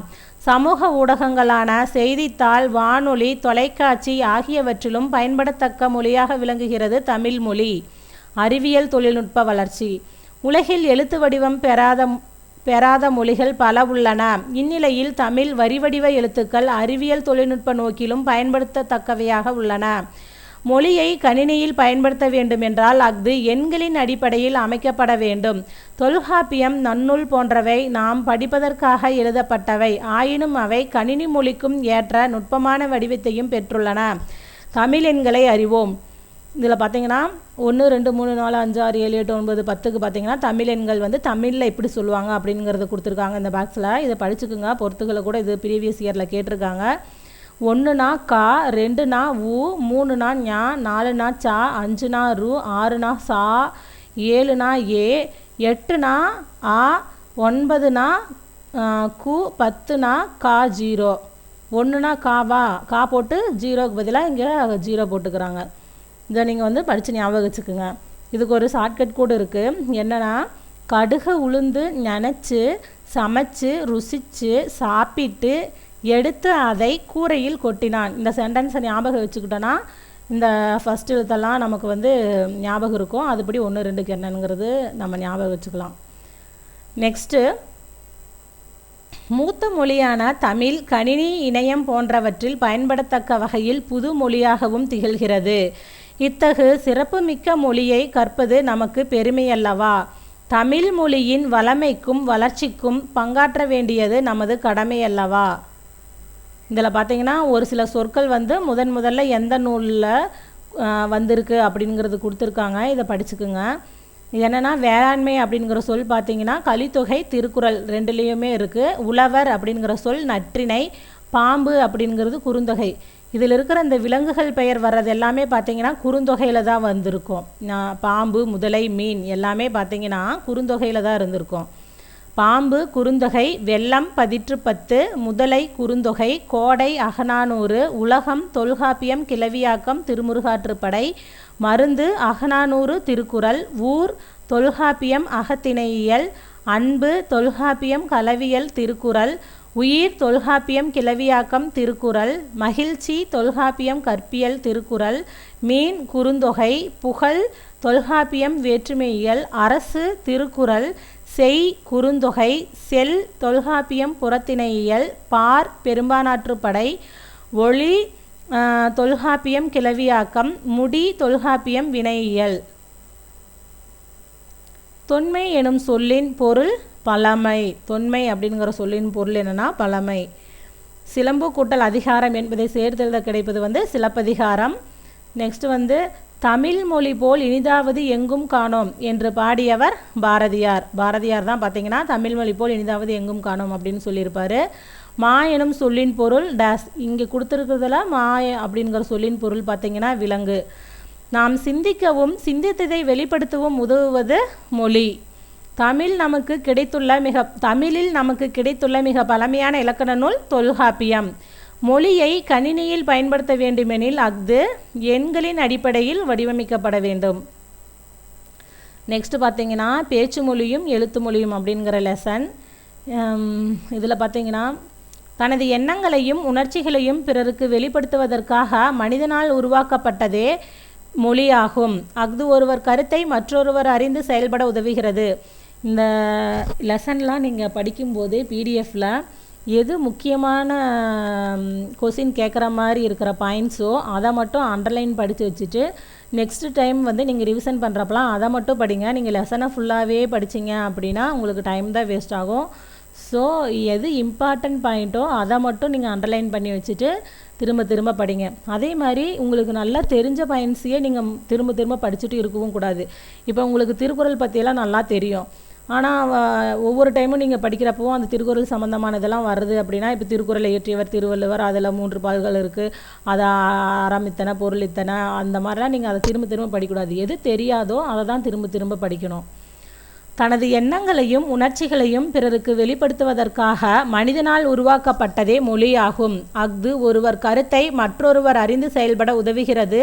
மொழியின் மூலமாகவே மனிதர்களின் சிந்தனை ஒரு தலைமுறையிலிருந்து அடுத்த தலைமுறைக்கு கொண்டு செல்லப்படுகிறது. மொழி இல்லையேல் மனித சமுதாயம் இன்று அடைந்திருக்கும் முன்னேற்றத்தை எட்டியிருக்க முடியாது. தொடக்க காலத்தில் மனிதர்கள் தனித்து குழுக்களாக வாழ்ந்து வந்தனர். அவர்கள் தங்களுக்குள் தனித்தனியான ஒலி குறியீடுகளை உருவாக்கி கொண்டனர். இதன் காரணமாகவே மொழிகள் பல தோன்றின. மொழியின் வடிவங்கள். வாயினால் பேசப்பட்டு பிறரால் கேட்டு உணரப்படுவது பேச்சு மொழியாகும். இவ்வாறு பேசுவதும் கேட்பதும் மொழியின் முதல் நிலை. மொழியின் முதல் நிலை என்னன்னா பேசுகிறதும் கேட்கறதும் தான் மொழியின் முதல் நிலை. கண்ணால் கண்டு உணருமாறு வரி வடிவமாக எழுதப்பட்டு படிக்கப்படுவது எழுத்து மொழியாகும். இவ்வாறு எழுதப்படுவதும் படிக்கப்படுவதும் மொழியின் 2ஆம் நிலை. அதாவது பேசுகிறதும் கேட்கறதும் மொழியின் முதல் நிலை, எழுதுறதும் படிக்கிறதும் மொழியின் இரண்டாம் நிலை. நேரில் காண இயலாத நிலையில் செய்தியை தெரிவிக்க எழுத்து மொழி உதவுகிறது. மனிதர்களின் சிந்தனைகள் காலம் கடந்து வாழ்வதற்கும் எழுத்து மொழியே காரணமாகின்றது. ஒலி வடிவில் அமையும் பேச்சு மொழியானது உடனடி பயன்பாட்டிற்கு உரியது. வரி வடிவத்தில் அமையும் எழுத்து மொழியானது நீண்டகால பயன்பாட்டிற்கும் உரியது. உலகில் சில மொழிகள் பேச்சு மொழியாக மட்டுமே உள்ளன, சில மொழிகள் எழுத்து மொழியாக மட்டுமே உள்ளன. ஆனால் தமிழ் மொழியில் பேச்சு, எழுத்து ஆகிய 2 வடிவங்களும் பயன்பாட்டில் உள்ளன. பேச்சு மொழி மொழியின் உயிர்நாடியாக விளங்குவது பேச்சு மொழியே என்பர். பேச்சு மொழி உணர்வுகளை தெளிவாக வெளிப்படுத்தும். அது கருத்தை வெளிப்படுத்துவதை மட்டுமே நோக்கமாக கொண்டது. பேசப்படும் சொற்கள் மட்டுமின்றி பேசுபவரின் உடல் மொழி ஒலிப்பதில் ஏற்ற இறக்கம் ஆகியனவும் பேச்சு மொழியின் சிறப்பு கூறுகளாகும். பேச்சு மொழியில் பொருள் வேறுபாடு. பேசப்படும் சூழலை பொறுத்து பேச்சு மொழியின் பொருள் வேறுபடும். எடுத்துக்காட்டாக, குழந்தையை நல்லா கவனிங்க என்று கூறும்போது கவனி எனும் சொல் பேணுதல் எனும் பொருளை தருகிறது. நில் கவனி செல் என்பதில் கவனி எனும் சொல் நின்று கவனித்து செல் எனும் பாதுகாப்பு பொருளை தருகிறது. அதுபோலவே ஒலிப்பதன் ஏற்ற இறக்கம் பொருள் வேறுபாட்டை தரும். எடுத்துக்காட்டாக, என்னால் போக முடியாது எனும் தொடர் ஓங்கி ஒலிக்கும்போது மறுப்பை உணர்த்துகிறது. மென்மையாக ஒலிக்கும்போது இயலாமையை உணர்த்துகிறது. ஒரு தொடரில் எந்த சொல்லுக்கும் அழுத்தம் கொடுக்கிறோமோ அதற்கேற்ப பேச்சு மொழியில் பொருளும் வேறுபடும். எடுத்துக்காட்டாக, நான் பறவையை பார்த்தேன் எனும் தொடரில் நான் எனும் சொல்லுக்கு அழுத்தம் கொடுத்தால் பறவையை பார்த்தது யார் எனும் வினாவுக்கு விடையாக அமையும். பறவையை எனும் சொல்லுக்கு அழுத்தம் கொடுத்தால் நீ எதை பார்த்தாய் என்னும் வினாவுக்கு விடையாக அமையும். பார்த்தேன் எனும் சொல்லுக்கு அழுத்தம் கொடுத்தால் நீ பறவையை என்ன செய்தாய் எனும் வினாவுக்கு விடையாக அமையும். இவ்வாறு சொல்லை ஒலிப்பதில் ஏற்படும் ஏற்ற இறக்கத்தால் பொருள் வேறுபடும் என்பதை எடுத்தல், படுத்தல், நலிதல், உழப்பில் திரிபும் தத்தமிழ் சிறிது உளவாகும் எனும் நன்னூல் நூற்பா உணர்த்துகிறது. இதுவும் ப்ரீவியஸ் இயர் கொஸ்டின்ஸ் தான். இந்த பாட்டு லைன் கொடுத்துட்டு இது எந்த நூல்னு கேட்டிருக்காங்க, இதுவும் பார்த்துக்குங்க. பேசப்படுவதும் கேட்கப்படுவதுமே உண்மையான மொழி. எழுதப்படுவதும் படிக்கப்படுவதும் அடுத்த நிலையில் வைத்து கருதப்படும் மொழியாகும். இவையே அன்றி வேறு வகை மொழி நிலைகளும் உண்டு. எண்ணப்படுவது, நினைக்கப்படுவது, கனவு காணப்படுவது ஆகியவையும் மொழியே ஆகும். இந்த மாதிரி சொன்னவர் மு. வரதராசனார். இதுவும் கேட்டிருக்காங்க கொஸ்டினில். நெக்ஸ்ட்டு, வட்டார மொழி. பேச்சு மொழி இடத்திற்கு இடம் மாறுபடும். மனிதர்களின் வாழ்வியல் சூழலுக்கு ஏற்பவும் மாறுபடும். இவ்வாறு மாறுபடும் ஒரே மொழியின் வெவ்வேறு வடிவங்களை வட்டார மொழி என்பர். மாறுபடுற ஒரே மொழியின் வெவ்வேறு வடிவங்களை என்ன சொல்கிறாங்கன்னா வட்டார மொழி. எடுத்துக்காட்டாக, இருக்கிறது எனும் சொல்லை இருக்கு, இருக்குது, கீது என்று தமிழகத்தின் ஒவ்வொரு பகுதியிலும் ஒவ்வொரு வகையாக சொல்லுவர். இத்தகைய வேறுபாடுகள் காரணமாகவே வட்டார வழக்குகள் தோன்றுகின்றன. கிளைமொழி. ஒரே மொழியை பேசும் மக்கள் வெவ்வேறு இடங்களில் வாழ்வதும் உண்டு. வாழும் இடத்தின் நில அமைப்பு, இயற்கை தடைகள் போன்றவற்றின் காரணமாக அவர்கள் பேசும் மொழியில் சிறிது சிறிதாக மாற்றங்கள் ஏற்படும். அவர்களுக்கு இடையேயான தொடர்பு குறையும் பொழுது இம்மாற்றங்கள் மிகுதியாகி புதிய மொழியாக பிரியும். இவ்வாறு உருவாகும் புதிய மொழியை கிளைமொழி என்பர். கன்னடம், தெலுங்கு, மலையாளம் முதலிய திராவிட மொழிகள் தமிழிலிருந்து பிரிந்து சென்ற கிளைமொழிகள் ஆகும். நெக்ஸ்ட், எழுத்துமொழி. பேச்சு மொழிக்கும் நாம் தந்த வரி வடிவமே எழுத்து மொழியாகும். பேச்சு மொழிக்கு நாம் தந்த வரி வடிவமே எழுத்து மொழியாகும். ஒரு மொழியானது நீண்ட காலம் நிலை பெறுவதற்கு எழுத்து வடிவம் இன்றியமையாதது. பல நூறு ஆண்டுகளுக்கு முற்பட்ட இலக்கியங்கள் எழுத்து வடிவில் இருப்பதால் தான் நம்மால் இன்றும் படிக்க முடிகிறது. எழுத்து மொழியில் காலம், இடம் ஆகியவற்றுக்கு ஏற்ப சொற்கள் சிதைவதில்லை. ஆனால் வரி வடிவம் மாறுபடும். எடுத்துக்காட்டாக, முற்காலத்தில் அண்ணா காலை என்று எழுதியவற்றை இக்காலத்தில் அண்ணா காலை என்று எழுதுகிறோம். பார்த்தீங்கன்னா இங்கே சுழிச்சு கொடுத்ததுக்கு பதிலாக இங்கே துணைக்கால் கொடுத்து எழுதியிருக்காங்க. பேச்சு மொழியும் எழுத்து மொழியும். பேச்சு மொழியை உலக வழக்கு என்றும் எழுத்து மொழியை இலக்கிய வழக்கு என்றும் கூறுவர். பேச்சு மொழிக்கும் எழுத்து மொழிக்கும் சில வேறுபாடுகள் உள்ளன. பேச்சு மொழியில் சொற்கள் பெரும்பாலும் குறுகி ஒலிக்கும். எழுத்து மொழியில் சொற்கள் முழுமையாக எழுதப்படும். எடுத்துக்காட்டாக, நல்லா சாப்பிட்டான் என்பது பேச்சு மொழி, நன்றாக சாப்பிட்டான் என்பது எழுத்து மொழி. பேச்சு மொழியில் உணர்ச்சி கூறுகள் அதிகமாக இருக்கும். எழுத்து மொழியில் உணர்ச்சி கூறுகள் குறைவு. வந்து போன்றவற்றை சொற்களுக்கு இடையே பொருளின்றி பேசுவதும் உண்டு. ஆனால் எழுத்து முறையில் இவை இடம்பெறுவதில்லை. பேச்சு மொழியில் உடல் மொழியும் குரல் தாழ்வும் இணைவதால் அஃது எழுத்து மொழியை விட எளிமையாக கருத்தை உணர்த்துகிறது. உடல் மொழி, குரல் ஏற்றத்தாழ்வு போன்றவற்றிற்கு எழுத்து மொழியில் இடமில்லை. பேச்சு மொழிக்கும் எழுத்து மொழிக்கும் இடையே பெரிய அளவில் வேறுபாடு இருந்தால் அஃது இரட்டை வழக்கு மொழி எனப்படும். அதாவது பேச்சு மொழிக்கும் எழுத்து மொழிக்கும் இடையில் பெருசாக வேறுபாடு இருந்துச்சுன்னா அதை இரட்டை வழக்கு மொழி அப்படின்னு சொல்கிறாங்க. தமிழில் பழங்காலம் முதலே பேச்சு மொழிக்கும் எழுத்து மொழிக்கும் இடையே வேறுபாடு இருந்துள்ளது. தொல்காப்பியர் இவற்றை உலக வழக்கு செய்யுள் வழக்கு என்று கூறுகிறார். அதாவது பேச்சு மொழியை பார்த்திங்கன்னா உலக வழக்கு அப்படின்னும் எழுத்து மொழியை செய்யுள் வழக்கும் அப்படின்னு தொல்காப்பியர் சொல்கிறார் அப்படின்னு சொல்கிறாங்க. கேட்டல் பேசுதல் என்னும் முதல் நிலையிலேயே குழந்தைகளுக்கு தாய்மொழி அறிமுகமாகிறது. அதாவது கேட்டல் பேசுதல் என்னும் முதல் நிலையிலேயே குழந்தைகளுக்கு தாய்மொழி அறிமுகமாகிறது. படித்தல் எழுதுதல் என்னும் இரண்டாம் நிலையில் பிற மொழிகள் அறிமுகமாகின்றன. கேட்கறது பேசுறது அப்படிங்கிற நிலையிலேயே குழந்தைக்கு தாய்மொழி அறிமுகமாகிறது. அடுத்த இரண்டாவது நிலையில தான் படித்தல் எழுதுதல் அப்படிங்கிற இரண்டாம் நிலையில தான் பார்த்திங்கன்னா பிற மொழிகள் அறிமுகப்படுத்துகிறாங்கன்னு சொல்கிறாங்க இந்த பாக்ஸில். நெக்ஸ்ட்டு, எழுத்து மொழி சிந்தித்து எழுதப்படுவதாலும் பிழைகள் ஏற்பட்டால் திருத்திக் கொள்ள வாய்ப்பும் இருப்பதாலும் திருத்தமான மொழி நடையில் அமைகிறது. ஆனால் பேச்சு மொழியில் சிந்திப்பதற்கான நேரம் குறைவு, திருத்திக் கொள்ள வாய்ப்பும் இல்லை. எனவே பேச்சு மொழி திருத்தமான இலக்கிய நடையில் அமைவதில்லை. பேச்சு மொழி மக்களின் மனநிலைக்கு ஏற்ப அமைவதால் விரைந்து மாற்றமடைந்து வருகிறது. எழுத்து மொழி பெரும்பாலும் மாறுவதில்லை. மேலும் பேச்சு மொழியில் பிறமொழி சொற்கள் மிகுதியாக இடம்பெறுகின்றன. ஆனால் எழுத்து மொழியில் பெரும்பாலும் மொழி தூய்மை பேணப்படுகிறது. பேச்சு மொழியில் எழுத்துக்களை மாற்றி ஒலிப்பதும் உண்டு.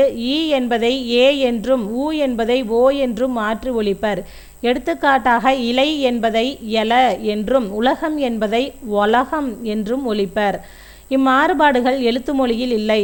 ஒரு மொழி உயிர்ப்போடு வாழ்வதற்கு பேச்சு மொழியும் காலம் கடந்து வாழ்வதற்கு எழுத்து மொழியும் தேவைப்படுகின்றன. இவ்விரு வடிவங்களையும் சரியாக அறிந்து கொண்டால் மொழியின் நுட்பங்களை புரிந்து கொள்ள முடியும். தமிழில் பேச்சு மொழிக்கும் எழுத்து மொழிக்கும் இடையே வேறுபாடு உண்டு. எனவே தமிழை இரட்டை வழக்கு மொழி என்பர். மேடை பேச்சிலும் வானொலி தொலைக்காட்சி போன்ற ஊடகங்களிலும் எழுத்து மொழியாகிய இலக்கிய தமிழே பயன்பட்டு வந்தது. ஆனால் இக்காலத்தில் அந்நிலை பெரும்பாலும் மாறிவிட்டது. பேச்சு தமிழ் பரவலாக பயன்படுத்தப்பட்டு வருகிறது. நாளேடுகள் மற்றும் பருவ இதழ்களில் இன்றும் எழுத்து தமிழே பயன்படுத்தப்பட்டு வருகிறது. பேச்சு தமிழில் காலந்தோறும் ஏற்பட்டு வரும் மாற்றங்களை தவிர்க்க இயலாது. ஆனால் ஊடகங்களிலும் இலக்கியங்களிலும் திருத்தமான தமிழை பயன்படுத்த வேண்டும். அப்போதுதான் நம் தாய்மொழியை சிதைக்காமல் காக்க முடியும். இக்காலத்தில் புதிய அறிவியல் கண்டுபிடிப்புகள் மூலம் சான்றோர்களின் உரைகள் ஒலிப்பதிவு மற்றும் ஒளிப்பதிவு செய்யப்படுகின்றன. இதன் காரணமாக பேச்சு மொழியும் நீண்ட காலம் நிலைத்து நிற்கும் நிலை ஏற்பட்டுள்ளது. அதாவது பார்த்திங்கன்னா பேச்சு மொழி குறுகுனது. என்னென்னா இப்போ நம்ம என்ன பேசுகிறோமோ அது நம்ம உயிரோடு இருக்கிற வரைக்கும் தான் இருக்கும். ஆனால் அதை எழுதி வச்சா அது நிலைத்து இருக்கும் அப்படின்னு சொல்கிறாங்க. ஆனால் இப்போ இருக்கிற காலகட்டத்தில் இப்போ பேச்சு மொழியும் ரெக்கார்ட்லாம் பண்ணி வைக்கிறதுனால பேச்சு மொழியும் ஓரளவுக்கு நிலைத்து இருக்கும் அப்படின்னு சொல்கிறாங்க இந்த பாக்ஸில். நெக்ஸ்ட்டு, எளிய நடையில் தமிழ் நூல் எழுதிடவும் வேண்டும். இலக்கண நூல் புதிதாக இயற்றுதலும் வேண்டும்.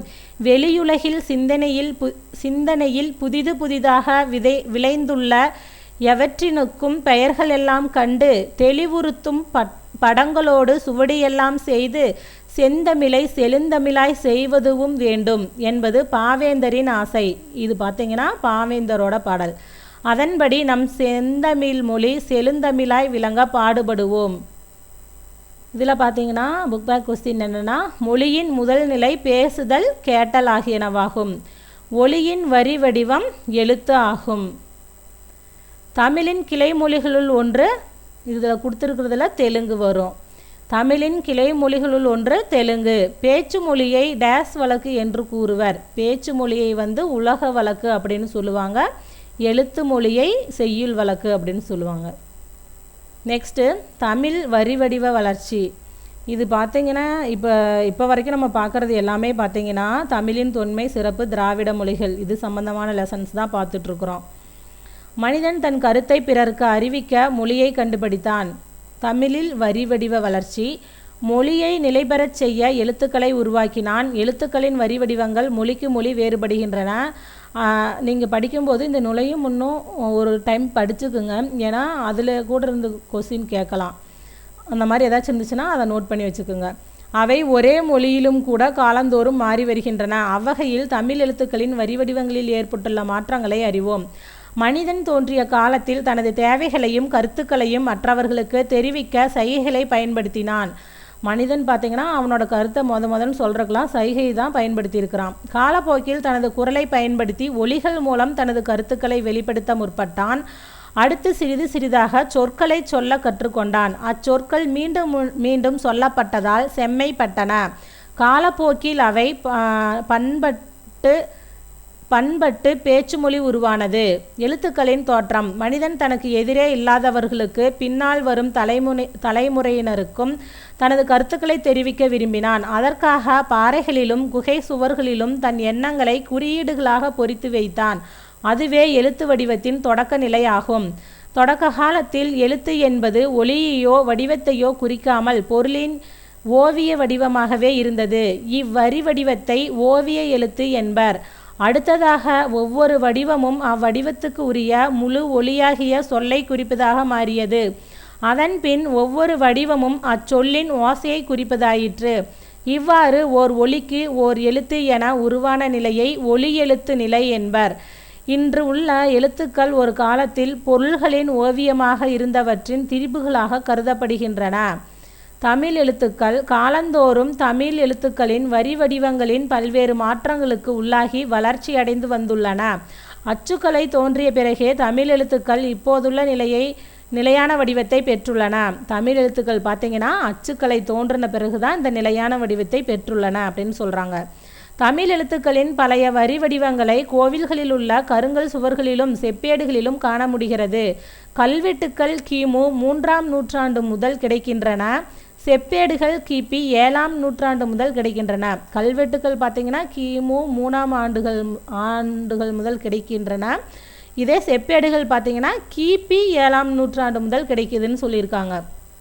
கல்வெட்டுக்கள் செப்பேடுகள் ஆகியவற்றில் காணப்படும் வரி வடிவங்களை வட்டெழுத்து தமிழ் எழுத்து என இரு வகையாக பிரிக்கலாம். வட்டெழுத்து என்பது வளைந்த கோடுகளால் அமைந்த மிக பழைய தமிழ் எழுத்து ஆகும். தமிழ் எழுத்து என்பது இக்காலத்தில் எழுதப்படும் தமிழ் எழுத்துக்களின் பழைய வரி வடிவம் ஆகும். சேர மண்டலம் பாண்டிய மண்டலம் ஆகிய பகுதிகளில் 8ஆம் நூற்றாண்டு முதல் 11ஆம் நூற்றாண்டு வரை கிடைக்கும் சாசனங்களில் வட்டெழுத்துக்களே இடம்பெற்றுள்ளன. முதலாம் ராசராச சோழனின் ஆட்சி காலமான 11ஆம் நூற்றாண்டுக்கு பிறகு கிடைக்கும் கல்வெட்டுக்களில் பழைய தமிழ் எழுத்துக்கள் காணப்படுகின்றன. முதலாம் ராசராச சோழனின் ஆட்சிக்கு அப்புறம் பார்த்திங்கன்னா கிடைக்கிற கல்வெட்டுக்களில் தான் பழைய தமிழ் எழுத்துக்கள் காணப்படுதுன்னு சொல்கிறாங்க. கடைச்சங்க காலத்தில் தமிழகத்தில் எழுதப்பட்ட எழுத்துக்கள் கண்ணெழுத்துக்கள் என்று அழைக்கப்பட்டன. இது ப்ரீவியஸ் இயர் கொஸ்டின் தான். கடைச்சங்க காலத்தில் தமிழகத்தில் எழுதப்பட்ட எழுத்துக்கள் டேஸ் அப்படின்னு கேட்டிருக்காங்க. இது கண்ணெழுத்து.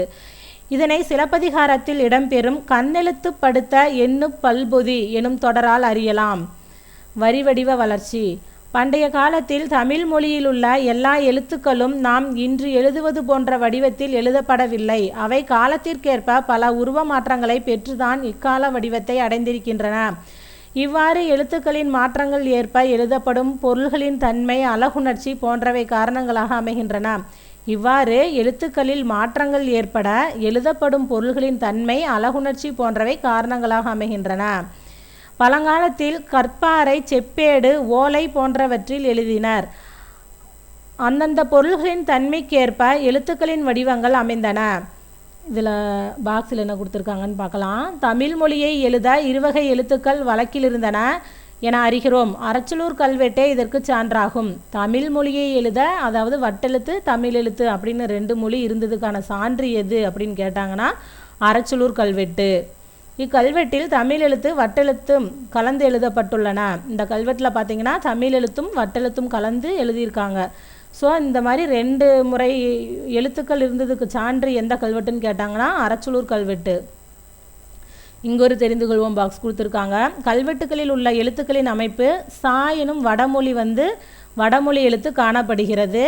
மெய்யை குறிக்க புள்ளி பயன்படுத்தவில்லை. இப்போ மெய்யெழுத்து குறிக்கிறதுக்கு புள்ளி பயன்படுத்தாமல் எழுதியிருக்காங்க. எகர ஒகர குறில் நெடில் வேறுபாடு இல்லை. இதெல்லாம் பார்த்திங்கன்னா கல்வெட்டுக்களில் காணப்பட்ட எழுத்துக்கள். பாறைகளில் செதுக்கும் போது வளைகோடுகளை பயன்படுத்த முடியாது என்பதால் நேர்கோடுகள் பயன்படுத்தப்பட்டன. ஓலைகளில் நேர்கோடுகளையும் புள்ளிகளையும் எழுதுவது கடினம் என்பதால் வளைகோடுகளை அதிகமாக பயன்படுத்தினர். சில எழுத்துக்களை அழகுபடுத்துவதற்காக அவற்றின் மேற்பகுதியில் குறுக்கு கோடு இடப்பட்டது. பின்னர் அவையே நிலையான வடிவங்களாக அமைந்துவிட்டன. புள்ளிகளும் எழுத்துக்களும். எகர ஒகர குறில் எழுத்துக்களை குறிக்க எழுத்துக்களின் மேல் புள்ளி வைக்கும் வழக்கம் தொல்காப்பியர் காலம் முதல் இருந்து வந்துள்ளது. எடுத்துக்காட்டாக எது, இங்கே ஏக்கு மேலே புள்ளி வச்சுருக்காங்க, என எழுதப்பட்டால் எது என்றும், எது என எழுதப்பட்டால் ஏது என்றும் ஒலித்தனர். இது குறில் எழுத்துனா அதுக்கு மேலே புள்ளி வச்சுருக்காங்க. நெடில்னா சும்மா இப்போ எப்பவும் போல் இருக்கிற எழுத்து தான், குறில் எழுத்தை தான் நெடிலாக யூஸ் பண்ணியிருக்காங்க. இது நீங்கள் படித்து பார்த்தாவே உங்களுக்கு அண்டர்ஸ்டாண்ட் ஆகும். அகரவரிசை உயிர்மை குறில் எழுத்துக்களை அடுத்து பக்கப்புள்ளி இடப்பட்டால் அவை நெடிலாக கருதப்பட்டன. இப்போ கா அப்படின்னா கா பக்கத்தில் புள்ளி வச்சாவே அது கா அப்படிங்கிற மாதிரி அந்த காலத்தில் இருந்திருக்கு. ஐகார எழுத்துக்களை குறிப்பிட எழுத்துக்களின் முன் இரட்டை புள்ளி இட்டனர். இப்போ கை அப்படிங்கிறதுக்கு பதிலாக காக்கு முன்னாடி 2 புள்ளி வச்சுருந்துருக்காங்க. எகர வரிசை உயிர்மை குறில் எழுத்துக்களை அடுத்து 2 புள்ளிகள் இடப்பட்டால் அவை ஔகார வரிசை எழுத்துக்களாக கருதப்பட்டன. இப்போ கே இதுக்கு அடுத்து 2 புள்ளி வச்சா அது கௌ. தே அதுக்கடுத்து 2 புள்ளி வச்சா தௌ. மகர எழுத்தை குறிப்பிட பகர எழுத்தின் உள்ளே புள்ளி. இப்போ பாக்குள்ளே புள்ளி வச்சா இது மா அப்படின்னு நினச்சிக்கணும். அந்த மாதிரி அந்த காலத்தில் இருந்திருக்கு. குற்றியலுகர குற்றிய லிகர எழுத்துக்களை குறிக்க அவற்றின் மேலேயும் புள்ளியிட்டனர். உருவமாற்றம். நெடிலை குறிக்க ஒற்றை புள்ளிக்கு பதிலாக இக்காலத்தில் துணைக்கால் பயன்படுத்தப்படுகிறது. இது பார்த்திங்கன்னா பழைய காலத்தில் எப்படி இருந்துச்சு எழுத்து முறை அப்படிங்கிறதும் இப்போ வரி வடிவ வளர்ச்சி எப்படி இருக்குதுங்கிறதுனால உருவமாற்றம் பற்றி இங்கே கொடுத்துருக்காங்க. நெடிலை குறிக்க ஒற்றை புள்ளிக்கு பதிலாக இக்காலத்தில் துணைக்கால் பயன்படுத்தப்படுகிறது. ஐகார உயிர்மையை குறிக்க எழுத்துக்கு முன் இருந்த இரட்டை புள்ளிக்கு பதிலாக இக்காலத்தில் இணைக்கொம்பு, இதுக்கு பெயர் என்னன்னா இணைக்கொம்பு பயன்படுத்தப்படுகிறது. ஔகார உயிர்மையை குறிக்க எழுத்துக்கு பின் இருந்த இரட்டை புள்ளிகளுக்கு பதிலாக இக்காலத்தில் கொம்புக்கால், அதாவது பார்த்திங்கன்னா இப்படி சுளிக்கிறது கொம்பு, இது பக்கத்தில் கால், இது கொம்புக்கால், இது நம்ம லான்னு கூட நினச்சிக்குவோம், ஆனால் இது கொம்புக்கால் பயன்படுத்தப்படுகிறது. குற்றியலுகர குற்றியலிகர எழுத்துக்களின் மேல் புள்ளியிடும் வழக்கம் இக்காலத்தில் வழக்கொழிந்து விட்டது. இந்த காலத்தில் பார்த்திங்கன்னா குற்றியலுகர குற்றியலிகர எழுத்துக்களின் மேல் புள்ளி இடுறது வழக்கில் இல்லை அப்படின்னு சொல்கிறாங்க. எழுத்து சீர்திருத்தத்தின் தேவை. ஓலைச்சுவடிகளில் கல்வெட்டுகளிலும் புள்ளி பெறும் எழுத்துக்களை எப்பொழுதும் அவை சிதைந்துவிடும் எழுத்துக்களை எழுதும்போது அவை சிதைந்துவிடும் என்பதால் புள்ளியிடாமல் எழுதினர். ஓலைச்சுவடிகளில் நிறுத்தற்குறிகளும் பத்தி பிரித்தலும் கிடையாது. புள்ளியிடப்பட்டு எழுத வேண்டிய எழுத்துக்கள் புள்ளிகள் இல்லாமல் எழுதப்படும் போது அவற்றின் இடம் நோக்கி மெய்யா உயிர்மெய்யா குறிலா நெடிலா என உணர வேண்டிய நிலை இருந்தது. இதனால் படிப்பவர்கள் பெரிதும் இடருற்றனர். எனவே எழுத்து சீர்திருத்தம் வேண்டியதாயிற்று. எழுத்து சீர்திருத்தம். தமிழில் எழுத்துக்களில் மிகப்பெரிய சீர்திருத்தத்தை செய்தவர் வீரமாமுனிவர். தமிழ் எழுத்துக்களில் மிகப்பெரும் சீர்திருத்தத்தை செய்தவர் வீரமாமுனிவர். இதுவும் கேட்ட கொஸ்டின் தான். எடுத்துக்காட்டு, ஒகர வரிசை எழுத்துக்களில் புள்ளிகளால் ஏற்படும் குழப்பங்களை அவர் களைந்தார். ஏ எனும் எழுத்திற்கு கீழ்கோடிட்டு ஏ எனும் எழுத்தை நெடிலாகவும் ஓ எனும் எழுத்திற்கு சுழியிட்டு ஓ எனும் எழுத்தாகவும் உருவாக்கினார். அதேபோல ஏகார ஓகார வரிசை உயிர்மை நெடில் எழுத்துக்களை குறிக்க இரட்டை கொம்புடன் கால் சேர்த்தார். புதிய வரி வடிவத்தை அறிமுகப்படுத்தினார். வீரமாமுனிவரின் எழுத்து சீர்திருத்தம். இதில் பார்த்தீங்கன்னா ஃபஸ்ட்டு குறில் எழுத்தாக இருந்தால் ஏக்கு மேலே புள்ளி வச்சுருந்தாங்க. ஆனால் அதை எடுத்துகிட்டு அப்படியே ஏவாவும் ஏக்கு நெடியில் ஏ இந்த மாதிரியும் மாற்றிருக்காருன்னு சொல்கிறாங்க. இதெல்லாம் வீரமாமுனிவரோட எழுத்து சீர்திருத்தம். இது பார்த்துக்குங்க. அடுத்து பெரியார் எழுத்து சீர்திருத்தம். 20ஆம் நூற்றாண்டு வரை நா ரா நா ஆகிய எழுத்துக்களை நா ரா நா என எழுதினார். அதேபோல நை லை லை நை ஆகிய எழுத்துக்களை நை லை லை நை என எழுதினார். இவற்றை அச்சு கோர்ப்பதற்காக இவ்வெழுத்துக்களுக்கு தனி அச்சுக்கள் உருவாக்கப்பட வேண்டியதாயிற்று. இக்குறைகளை நீக்குவதற்காக தந்தை பெரியார் எழுத்து சீர்திருத்தம் செய்தார். அவரது எழுத்து சீர்திருத்தங்கள் சில ஏற்கப்பட்டு தமிழக அரசால் நடைமுறைப்படுத்தப்பட்டுள்ளன. காலந்தோறும் ஏற்பட்ட இவ்வாறான வரிவடிவ வளர்ச்சி காரணமாக தமிழ் மொழியை பிற மொழியினரும் எளிதில் கற்கும் நிலை ஏற்பட்டுள்ளது. தமிழ் மொழி கணினி பயன்பாட்டிற்கு ஏற்ற மொழியாகவும் ஆகியிருக்கிறது. தமிழ் எழுத்துக்கள் இப்போதுள்ள நிலையான வடிவத்தை பெற டேஸ் காரணமாக அமைந்தது அச்சுக்கலை. வளைந்த கோடுகளால் அமைந்த மிக பழைய தமிழ் எழுத்து டேஸ் என அழைக்கப்பட்டது வட்டெழுத்து. தமிழ் எழுத்து சீர்திருத்த பணியில் ஈடுபட்டவர் தந்தை பெரியார். கடைச்சங்க காலத்தில் எழுதப்பட்ட தமிழ் எழுத்துக்கள் டேஸ் என அழைக்கப்பட்டன கண்ணெழுத்து. சங்க காலத்தில் எழுதப்பட்ட எழுத்துக்கள் தான் கண்ணெழுத்தா? இது பார்த்துக்குங்க. கண்ணெழுத்து. எழுத்துக்களில் புள்ளிகளால் ஏற்படும் குழப்பங்களை களைந்தவர் வீரமாமுனிவர்.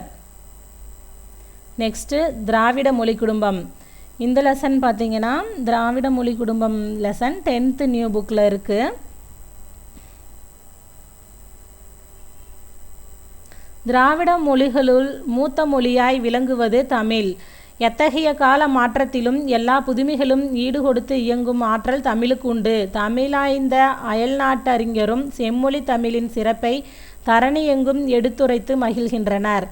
இவ்வுரை பகுதி தமிழின் சிறப்பை பிற மொழிகளுடன் ஒப்பிட்டு உணர்த்துகிறது. தமக்கு தோன்றிய கருத்துக்களை பிறர்க்கு உணர்த்த மனிதர் கண்டுபிடித்த கருவியே மொழியாகும். முதலில் தம் எண்ணங்களை மெய்ப்பாடுகள், சைகைகள், ஒலிகள், ஓவியங்கள் முதலியவற்றின் மூலமாக பிறருக்கு தெரிவிக்க முயன்றனர். இவற்றின் மூலம் பருப்பொருள்களை மட்டுமே ஓரளவு உணர்த்த முடிந்தது. நுண்பொருள்களை உணர்த்த இயலவில்லை. அதனால் ஒலிகளை உண்டாக்கி பயன்படுத்த தொடங்கினர். சைகையோடு சேர்ந்து பொருள் உணர்த்திய ஒலி காலப்போக்கில் தனியாக பொருள் உணர்த்தும் வலிமை பெற்று மொழியாக வளர்ந்தது. மனித இனம் வாழ்ந்த இட அமைப்பும் இயற்கை அமைப்பும் வேறுபட்ட ஒலிப்பு முயற்சிகளை உருவாக்க தூண்டின. இதனால் பல மொழிகள் உருவாயின. உலகத்தில் உள்ள மொழிகளுக்கெல்லாம் அவற்றின் பிறப்பு, தொடர்பு, அமைப்பு, உறவு ஆகியவற்றின் அடிப்படையில் பல மொழி குடும்பங்களாக பிரிக்கப்பட்டுள்ளன. மொழிகளின் காட்சிச்சாலை. இந்தியாவில் பேசப்படும் மொழிகளின் எண்ணிக்கை 1300க்கும் மேற்பட்டது. இவற்றை 4 மொழி குடும்பங்களாக பிரிக்கின்றனர். அவை இந்தோ ஆசிய மொழிகள், திராவிட மொழிகள், ஆஸ்திரியோ ஆசிய மொழிகள், சீன திபெத்திய மொழிகள் என அழைக்கப்படுகின்றன. பல கிளை மொழிகளும் இங்கு பேசப்படுவதால் இந்திய நாடு மொழிகளின் காட்சிச்சாலையாக திகழ்கிறது என்று அகத்தியலிங்கம் குறிப்பிட்டுள்ளார். உலகின் குறிப்பிடத்தக்க பழமையான நாகரிகங்களுள் இந்திய நாகரிகமும் ஒன்று. மொஹஞ்சதாரோ ஹரப்பா அகழ்வாய்வுக்கு பின்னர் இது உறுதிப்படுத்தப்பட்டுள்ளது. இதை திராவிட நாகரிகம் என்று அறிஞர்கள் கருதுகின்றனர். திராவிடர் பேசிய மொழியே திராவிட மொழி எனப்படுகிறது.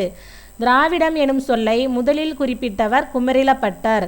தமிழ் எனும் சொல்லிலிருந்துதான் திராவிட எனும் சொல் பிறந்தது என்று மொழி ஆராய்ச்சியாளர்கள் கருதுகின்றனர். ஹீராஸ் பாதிரியார் என்பவர் இம்மாற்றத்தை தமிழ், தமிழா, தமிழா, ட்ரமிழா, ட்ரமிழா, திராவிட என்று வந்ததாக விளக்குகிறார். இதே பழைய ஓல்டு புக்கில் பார்த்தீங்கன்னா ஒரு 4 மட்டும் கொடுத்துருப்பாங்க. இதில் 7 இது கொடுத்துருக்காங்க. இந்த வரிசையை நீங்கள் நல்லா பார்த்து வச்சுக்கோங்க. இது கூட அப்படியே 4 ஆப்ஷன் கொடுத்து கேட்பாங்க. இது கேட்டிருக்காங்க ஆல்ரெடி ப்ரீவியஸ் இயர் கொஸ்டின்லேயே இந்த மாதிரி கேட்டிருக்காங்க. மொழி ஆய்வு. திராவிட மொழி குடும்பம் எனும் பகுப்பு உருவாவதற்கு ஒரு வரலாறு இருக்கிறது. தமிழ், கன்னடம், தெலுங்கு ஆகிய மொழிகள் சமஸ்கிருத மொழியிலிருந்து உருவானவை என்ற கருத்து அறிஞர் பலரிடையே நிலவி வந்தது. இம்மொழிகளில் வடமொழி சொற்கள் மிகுந்து காணப்பட்டதால் 18ஆம் நூற்றாண்டின் தொடக்கம் வரை இந்திய மொழிகள் அனைத்திற்கும் வடமொழியே மூலம் எனவும் அதிலிருந்தே மற்ற மொழிகள் தோன்றி வளர்ந்தன எனவும் அறிஞர்கள் கருதினர். அறிஞர் வில்லியம் ஜோன்ஸ் என்பவர் வடமொழியை ஆராய்ந்து மற்ற ஐரோப்பிய மொழிகளோடு தொடர்புடையது வடமொழி என முதலில் குறிப்பிட்டார். தொடர்ந்து 1816ஆம் ஆண்டில் பேராசிரியர்கள் பாப், ராஸ், கிரிம் முதலானோராலும் மொழி சார்ந்த பல ஆய்வுகள் மேற்கொள்ளப்பட்டன. முதலில் பிரான்சிஸ் எல்லிஸ் என்பார் தமிழ், தெலுங்கு, கன்னடம், மலையாளம் போன்ற மொழிகளை ஒப்புமைப்படுத்தி ஆய்ந்து அவை தனியொரு மொழி குடும்பத்தைச் சேர்ந்தவை என்று கருத்தை முன்வைத்தார். இந்த தமிழ், தெலுங்கு, கன்னடம், மலையாளம் இதெல்லாம் பார்த்திங்கன்னா தனி ஒரு மொழி குடும்பத்தை சார்ந்தது அப்படின்னு முதல்ல சொன்னது யாருன்னா பிரான்சிஸ் எல்லிஸ். இம்மொழிகளை ஒரே இனமாக கருதி தென்னிந்திய மொழிகள் எனவும் பெயரிட்டார். இந்த மொழிகளுக்கெல்லாம் தென்னிந்திய மொழிகள் அப்படின்னு பெயரிட்டதும் இவர் தான், பிரான்சிஸ் எல்லிஸ்.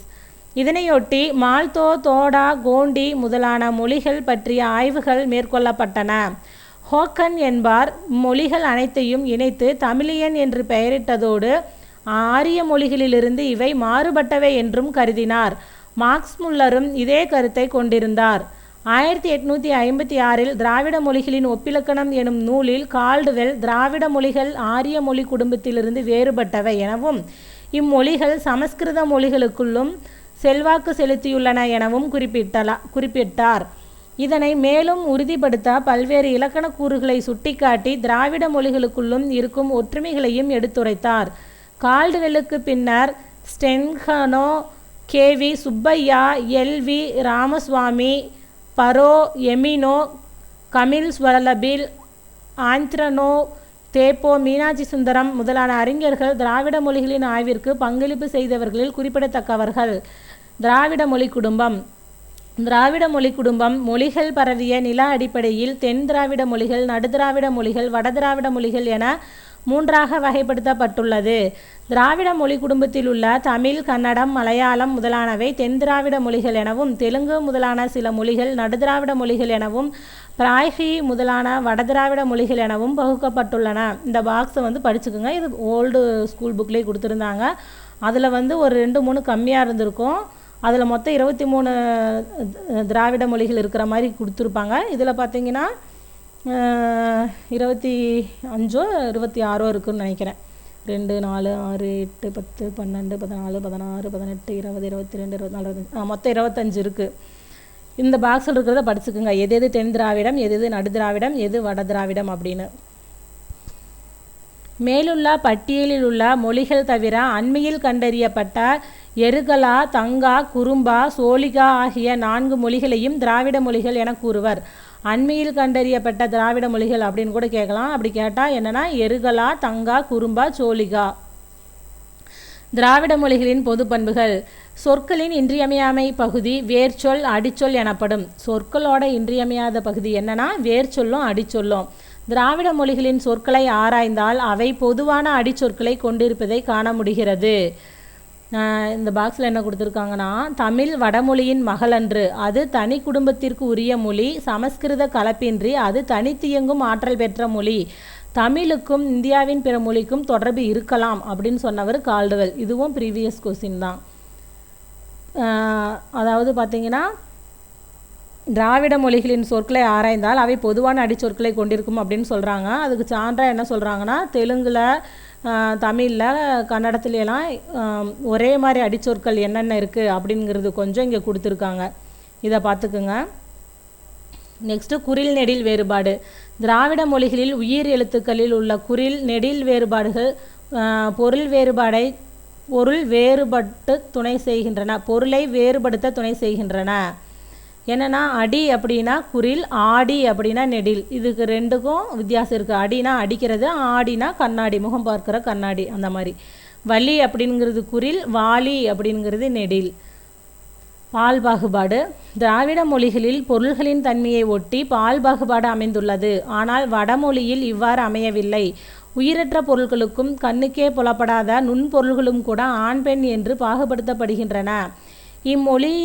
இம்மொழியில் கைவிரல்கள் பெண்பால் என்றும் கால்விரல்கள் ஆண்பால் என்றும் வேறுபடுத்தப்படுகின்றன. ஜெர்மன் மொழியிலும் அத்தகைய தன்மையை காண முடிகிறது. முகத்தின் பகுதிகளான வாய், மூக்கு, கண் ஆகியவை வெவ்வேறு பால்களாக சுட்டப்படுகின்றன. வாய் ஆண்பால், மூக்கு பெண்பால், கண் பொதுப்பால் என பகுக்கும் நிலை உள்ளது. திராவிட மொழிகளில் ஆண்பால் பெண்பால் என்ற பகுப்பு உயர்திணை ஒருமையில் காணப்படுகின்றது. அகிரிணை பொருள்களையும் ஆண் பெண் என்று பால் அடிப்படையில் பகுத்தாலும் அவற்றிற்கென பால் காட்டும் விகுதிகள் இல்லை. தனிச்சொற்களாகவே ஆண் பெண் என்ற பகுப்பை உணர்த்துகின்றன. எடுத்துக்காட்டு கடுவன், மந்தி. கடுவன் அப்படிங்கிறது ஆண் குரங்கு, மந்திங்கிறது பெண் குரங்கு. களிறு அப்படிங்கிறது ஆண் யானை, பிடி அப்படிங்கிறது பெண் யானை. வினைச்சொற்கள். ஆங்கிலம் போன்ற மொழிகளில் வினைச்சொல் காலத்தை மட்டுமே காட்டும், தவிர திணை, பால், எண், இடம் ஆகிய வேறுபாட்டை காட்டுவதில்லை. திராவிட மொழிகளின் வினைச்சொற்கள் இவற்றை தெளிவாக காட்டுகின்றன. எடுத்துக்காட்டு வந்தான், உயர்திணை, ஆண்பால், படர்க்கை ஒருமை. இவ்வியல்புக்கு மாறாக மலையாள மொழி மட்டுமே அமைந்துள்ளது. அம்மொழியில் திணைப்பால், எண் ஆகியவற்றை காட்டும் பால் காட்டும் விகுதிகள் இல்லை. தனிச்சொற்களாலேயே ஆண் பெண் பகுப்பை அறிந்து கொள்ள முடிகிறது. இவ்வாறு திராவிட மொழிகள் சில பொது பண்புகளை பெற்றிருந்தாலும் அவற்றுள் தமிழுக்கென்று சில சிறப்பு கூறுகளும் தனித்தன்மைகளும் உள்ளன. தமிழின் தனித்தன்மைகள். தொன்மையும் இலக்கண இலக்கிய வளமும் உடையது தமிழ் மொழியாகும். Ilangai, Malaysia, Burma, Singapore, Indonesia, Fiji தீவு ஆகிய நாடுகளில் மட்டுமல்லாமல் தென்னாப்பிரிக்கா, Mauritius, England, Guyana, Madagascar, Trinidad, Australia, Canada போன்ற நாடுகளிலும் பேசப்படும் பெருமையுடையது தமிழ் மொழி. ஏனைய திராவிட மொழிகளை விடவும் தமிழ் மொழி தனக்கென தனித்த இலக்கண வளத்தை பெற்று தனித்தியங்கும் மொழியாகும். திராவிட மொழிகளுள் பிற மொழி தாக்கம் மிகவும் குறைந்ததாக காணப்படும் மொழி தமிழேயாகும். தமிழ் மொழி திராவிட மொழிகள் சிலவற்றின் தாய்மொழியாக கருதப்படுகிறது. ஒரே பொருளை குறிக்க பல சொற்கள் அமைந்த சொல்வளமும் சொல்லாட்சியும் நிரம்ப பெற்ற மொழி தமிழே ஆகும். இந்தியாவின் தொன்மையான கல்வெட்டுக்களில் பெரும்பாலானவை தமிழிலேயே அமைந்துள்ளன. தமிழின் பல அடிச்சொற்களின் ஒலியன்கள் ஒலி இடம்பெயர்தல் என்ற விதிப்படி பிற திராவிட மொழிகளில் வடிவம் மாறியிருக்கின்றன. சுட்டு பெயர்களும் மூவிட பெயர்களும் பெரும்பாலும் குறிப்பிடத்தக்க மாற்றங்களை பெற்றிருக்கின்றன. திராவிட மொழி குடும்பத்தின் தொன்மையான மூத்த மொழியாக திகழ்கின்ற தமிழ் பிற திராவிட மொழிகளை விட ஒப்பியல் ஆய்வுக்கு பெருந்துணையாக அமைந்துள்ளது. தமிழ் மொழி மூல திராவிட மொழியின் பண்புகள் பலவற்றையும் பேணி பாதுகாத்து வருகிறது. அத்துடன் தனித்தன்மை மாறுபடாமல் காலந்தோறும் தன்னை புதுப்பித்து கொள்ளும் பண்பு கொண்டதாகவும் தமிழ் மொழி விளங்கி வருகிறது. இதில் பார்த்தீங்கன்னா சில திராவிட மொழிகளின் பழமையான இலக்கிய இலக்கணங்கள் கொடுத்துருக்காங்க. இப்போ தமிழில் பார்த்தீங்கன்னா சங்க இலக்கியம் இலக்கண நூல் இலக்கியத்தில் பார்த்தீங்கன்னா தமிழில் சங்க இலக்கியம் பழமையான நூல். அதே மாதிரி இலக்கணத்தில் பார்த்தீங்கன்னா தொல்காப்பியம், இதனோட காலமெல்லாம் கொடுத்துருக்காங்க. சங்க இலக்கியம் அப்படிங்கிறது பார்த்தீங்கன்னா பொது ஆண்டுக்கு முன் 5ஆம் நூற்றாண்டு முதல் பொது ஆண்டுக்கு பின் 2ஆம் நூற்றாண்டு வரை, அதாவது கிமு 5 டு கிபி 2ஆம் நூற்றாண்டு. இதே தொல்காப்பியம் அப்படிங்கிறது பார்த்தீங்கன்னா கிபி 3ஆம் நூற்றாண்டு அளவில். இதுக்கான சான்று என்னென்னா தமிழ் இலக்கிய வரலாறு சாகித்ய அகாதமி மூவோட தமிழ் இலக்கிய வரலாறு. அதே மாதிரி கன்னடம் தெலுங்குக்கு கொடுத்துருக்காங்க. இது நீங்கள் ஜஸ்ட்டு பார்த்துக்குங்க. அதே மாதிரி திராவிட மொழிகளில் சொல்லொற்றுமை, இப்போ தமிழ், மலையாளம், தெலுங்கு, கன்னடம், துளு, கூர்க் இதிலெல்லாம் மரம்னா அதுக்கான அந்த சொல்லொற்றுமை என்ன அப்படிங்கிறது பாக்ஸில் கொடுத்துருக்காங்க. அடுத்து மொரீசியஸ், இலங்கை உள்ளிட்ட நாடுகளில் பணத்தாளில் தமிழ் இடம்பெற்றுள்ளது. இது ப்ரீவியஸ் இயர் கொஸ்டின்ஸ் தான். எந்த நாடுகளில் பணத்தாளில் தமிழ் மொழி இடம்பெற்றுள்ளது அப்படின்னு ஆல்ரெடி கேட்டிருக்காங்க. என்னென்னா மொரீசியஸ், இலங்கை. நெக்ஸ்ட்டு செம்மொழியான தமிழ் மொழியாம். இதில் கலைஞர் செம்மொழிக்காக எப்படி தோன்றாட்டியிருப்பார் அப்படிங்கிறது இந்த ஒரு பக்கம் கொடுத்துருப்பாங்க. என்னென்னா கலைஞரின் நாவும் பேனாவும் தமிழுக்கு ஆயுதங்கள். இயல் எழுதி, இசை எழுதி, நாடகம் எழுதி முத்தமிழுக்கும் தம் பங்கினை முழுமையாக அளித்தவர் முத்தமிழறிஞர் கலைஞர் மு. கருணாநிதி அவர்கள். 2,00,000 பக்கங்களுக்கும் அதிகமான எழுத்து கலைஞருடையது. அன்பென்ற மையூற்றி அருந்தமிழ் கடிதங்கள் எழுதியவர் கலைஞர். அன்பென்ற மையூற்றி அருந்தமிழ் கடிதங்கள் எழுதியவர் கலைஞர். எதிர்வரும் எந்த கேள்விக்கும் சளைக்காது வந்துவிழும் சுவையான பதில்களாலும் கேட்போரை கட்டி போடும் அருவி பேச்சாலும் தமிழர் மனங்களை கொள்ளை கொண்டவர். முத்தாரம், முரசொலி, வெள்ளி வீதி போன்ற பத்திரிகையின் ஆசிரியராக இருந்தவர். கலைஞர் பார்த்தீங்கன்னா முத்தாரம், முரசொலி, வெள்ளி வீதி போன்ற பத்திரிகையின் ஆசிரியராக இருந்தவர். பொறுத்தது போதும், பொங்கி எழு என்பன போன்ற தீந்தமிழ் வசனங்களால் திரையுலகிற்கு திசை காட்டியவர். பேரறிஞர் அண்ணா இறந்தபோது உன் கண்ணொளியின் கதகதப்பில் வளர்ந்தோமே, எம் கண்ணெல்லாம் குளமாக ஏன் மாற்றிவிட்டாய், எதையும் தாங்கும் இதயம் வேண்டும் என்றாய், இதையும் தாங்க ஏதன்னா எமக்கிதயம் என்ற வரிகளால் கேட்போரை இதயமுருகச் செய்தவரும் அவர்தான். கரிம்பினும் இனிய கவிதைகள் பற்பல படைத்தவரும் அவர்தான். கலைஞர் பார்த்தீங்கன்னா அண்ணா இறந்தப்ப இந்த மாதிரி சொல்லியிருக்காரு. தொல்காப்பிய பூங்கா, சங்கத்தமிழ், குறளோவியம், திருக்குறள் உரை, சிலப்பதிகார நாடகம், தென்பாண்டி சிங்கம், பொன்னர் சங்கர் என 178க்கும் மேற்பட்ட படைப்புகளை செந்தமிழுக்கு சுவையாய் ஆக்கி தந்திருக்கிறார். உலக தமிழாராய்ச்சி நிறுவனம் அமைக்க வழிகாட்டியுள்ளார். தொல்காப்பியம், 14 மேல்கணக்கு, 14 கீழ்கணக்கு, இரட்டை காப்பியம், 900, இறையனார் களவியல் ஆகிய 41 செவ்வியல் இலக்கியங்களை ஆய்வு செய்தல், மொழிபெயர்த்தல், பதிப்பித்தல் போன்ற பணிகளை வரையறுத்து செம்மொழி உயராய்வு மையத்திற்கு உயிரூட்டினார். 2010 உலக தமிழ் செம்மொழி மாநாட்டை நடத்தி இமய கொடுமுடி முதல் குமரி தாய்மடி வரை செம்மொழியான தமிழ் மொழியாம் என செம்மாந்து ஒலிக்கச் செய்தவர் முத்தமிழறிஞர் கலைஞர். நெக்ஸ்ட்டு உரைநடை உலகம் தமிழ் சொல்வளம். இது பார்த்திங்கன்னா 10th ஸ்டாண்டர்டில் தேவநாய பாவனார் எழுதின லெசன் தான் இந்த தமிழ் சொல்வளம் அப்படிங்கிற லெசனு. நாடும் மொழியும் நமதிரு கண்கள் என்கிறார் மகாகவி பாரதியார். இதுவும் ப்ரீவியஸ் இயர் கொஸ்டின்ஸ் தான். நாடும் மொழியும் நமதிரு கண்கள் என்றவர் அப்படின்னு கேட்டிருக்காங்க. இதுக்கு ஆன்சர் பார்த்திங்கன்னா பாரதியார். கால வெள்ளத்தில் கரைந்து போன மொழிகளுக்கிடையில் நீந்தி தன்னை நிலைநிறுத்தி கொண்டுள்ளது தமிழ். என்ன வளம் இல்லை என்று எண்ணி வியக்கத்தக்கவாறு பல்வேறு சிறப்பியல்புகளை கொண்டு இலங்குகிறது நம் செந்தமிழ் மொழி. அனைத்து வளமும் உண்டென்று விடை பகர்கிறது தமிழ் சொல்வளம். இதில் பார்த்திங்கன்னா தேவநாய பாவனார் எழுதின இந்த தமிழ் சொல்வளம் அப்படிங்கிற கட்டுரையை இங்கே லெசனாக கொடுத்துருக்காங்க. இதில் பார்த்திங்கன்னா ஒவ்வொரு இப்போ செடி கொடிகளோட அடிச்சொல், அப்புறம் அதுங்களோட காய்கறியோட இளமை மரபு, பூவோட 7 பருவங்கள், இதை பற்றினது தான் கொடுத்துருப்பாங்க. இதில் நம்ம இதிலிருந்து பார்க்கலாம். தமிழ் அல்ல திராவிட மொழிகள் அகராதிகளை ஆராயும் போது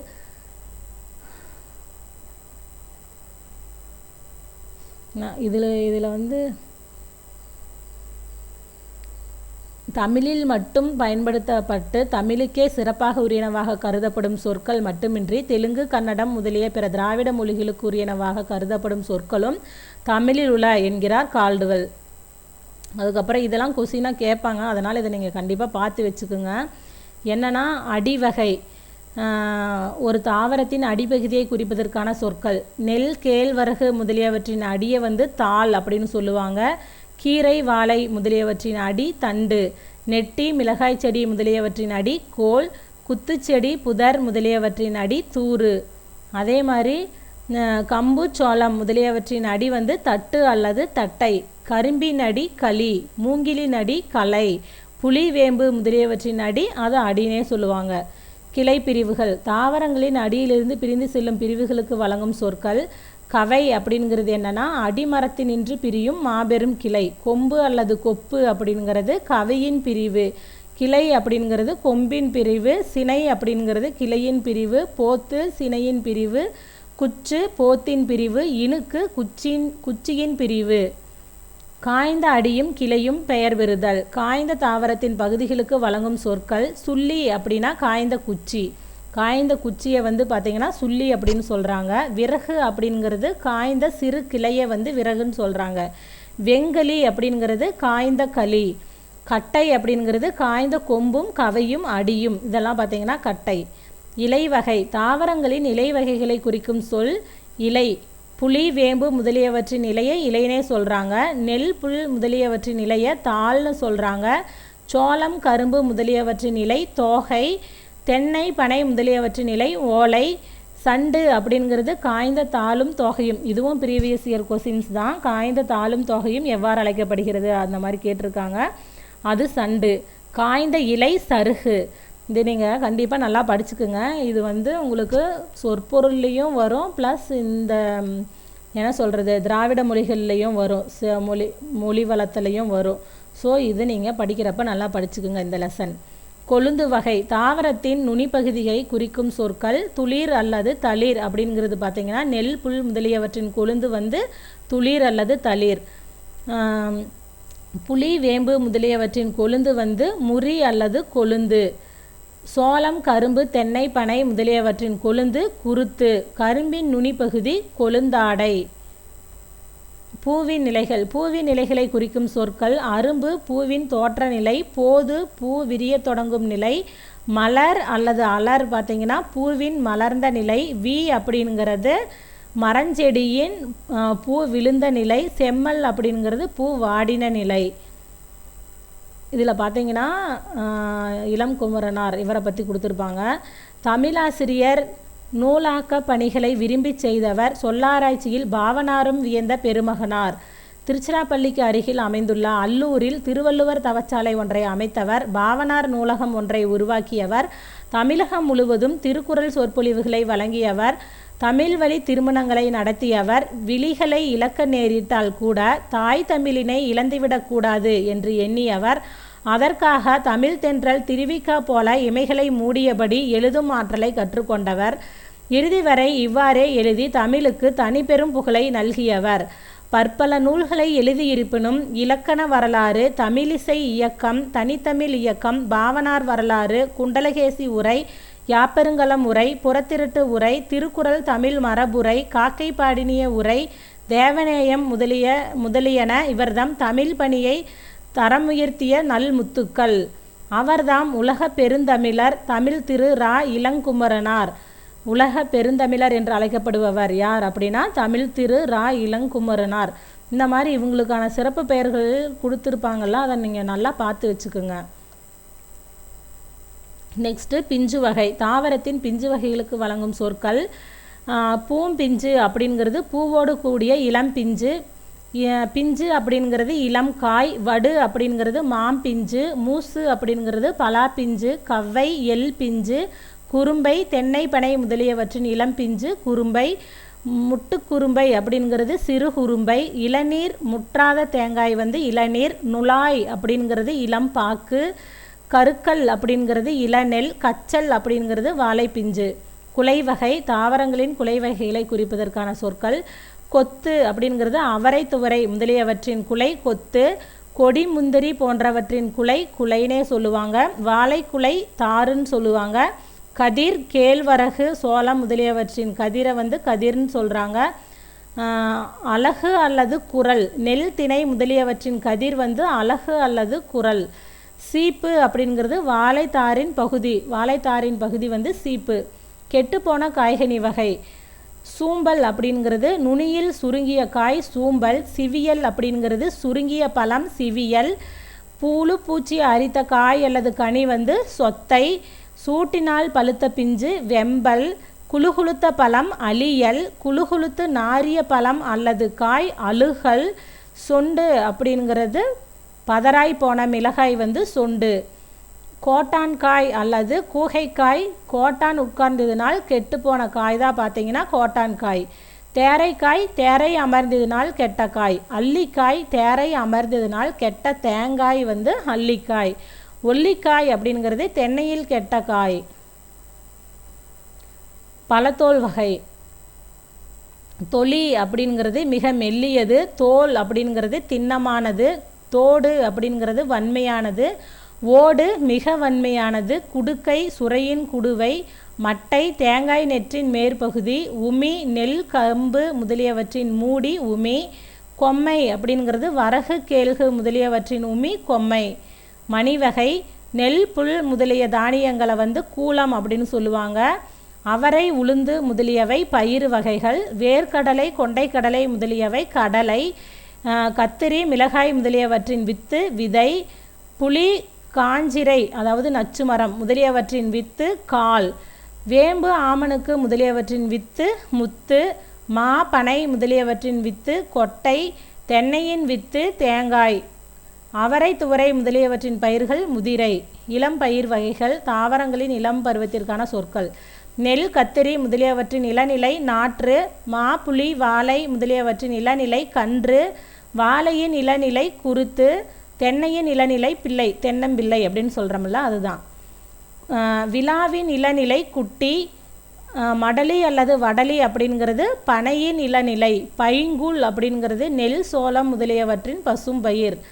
இதுகாரும் கூறியவற்றால் தமிழ் சொல் வளமுடையதென்றும் தமிழ்நாடு பொருள் வளமுடையதென்றும் தெல்லதின் விளங்கும். ஒரு மொழி பொதுமக்களாலும் அதன் இலக்கியம் புலமக்களாலும் அமையப்பெறும். தமிழ் பொதுமக்கள் உயர்ந்த பகுத்தறிவுடையவர். தமிழ் பொதுமக்கள் உயர்ந்த பகுத்தறிவுடையவர். எத்தனையோ ஆராய்ச்சி நடந்து வரும் இக்காலத்திலும் எத்தனையோ மொழிகளில் நின்று கடன் கொண்ட ஆங்கில மொழியிலும் நூலிலும் இலையை குறிக்க லீஃப் என ஒரு சொல் உள்ளது.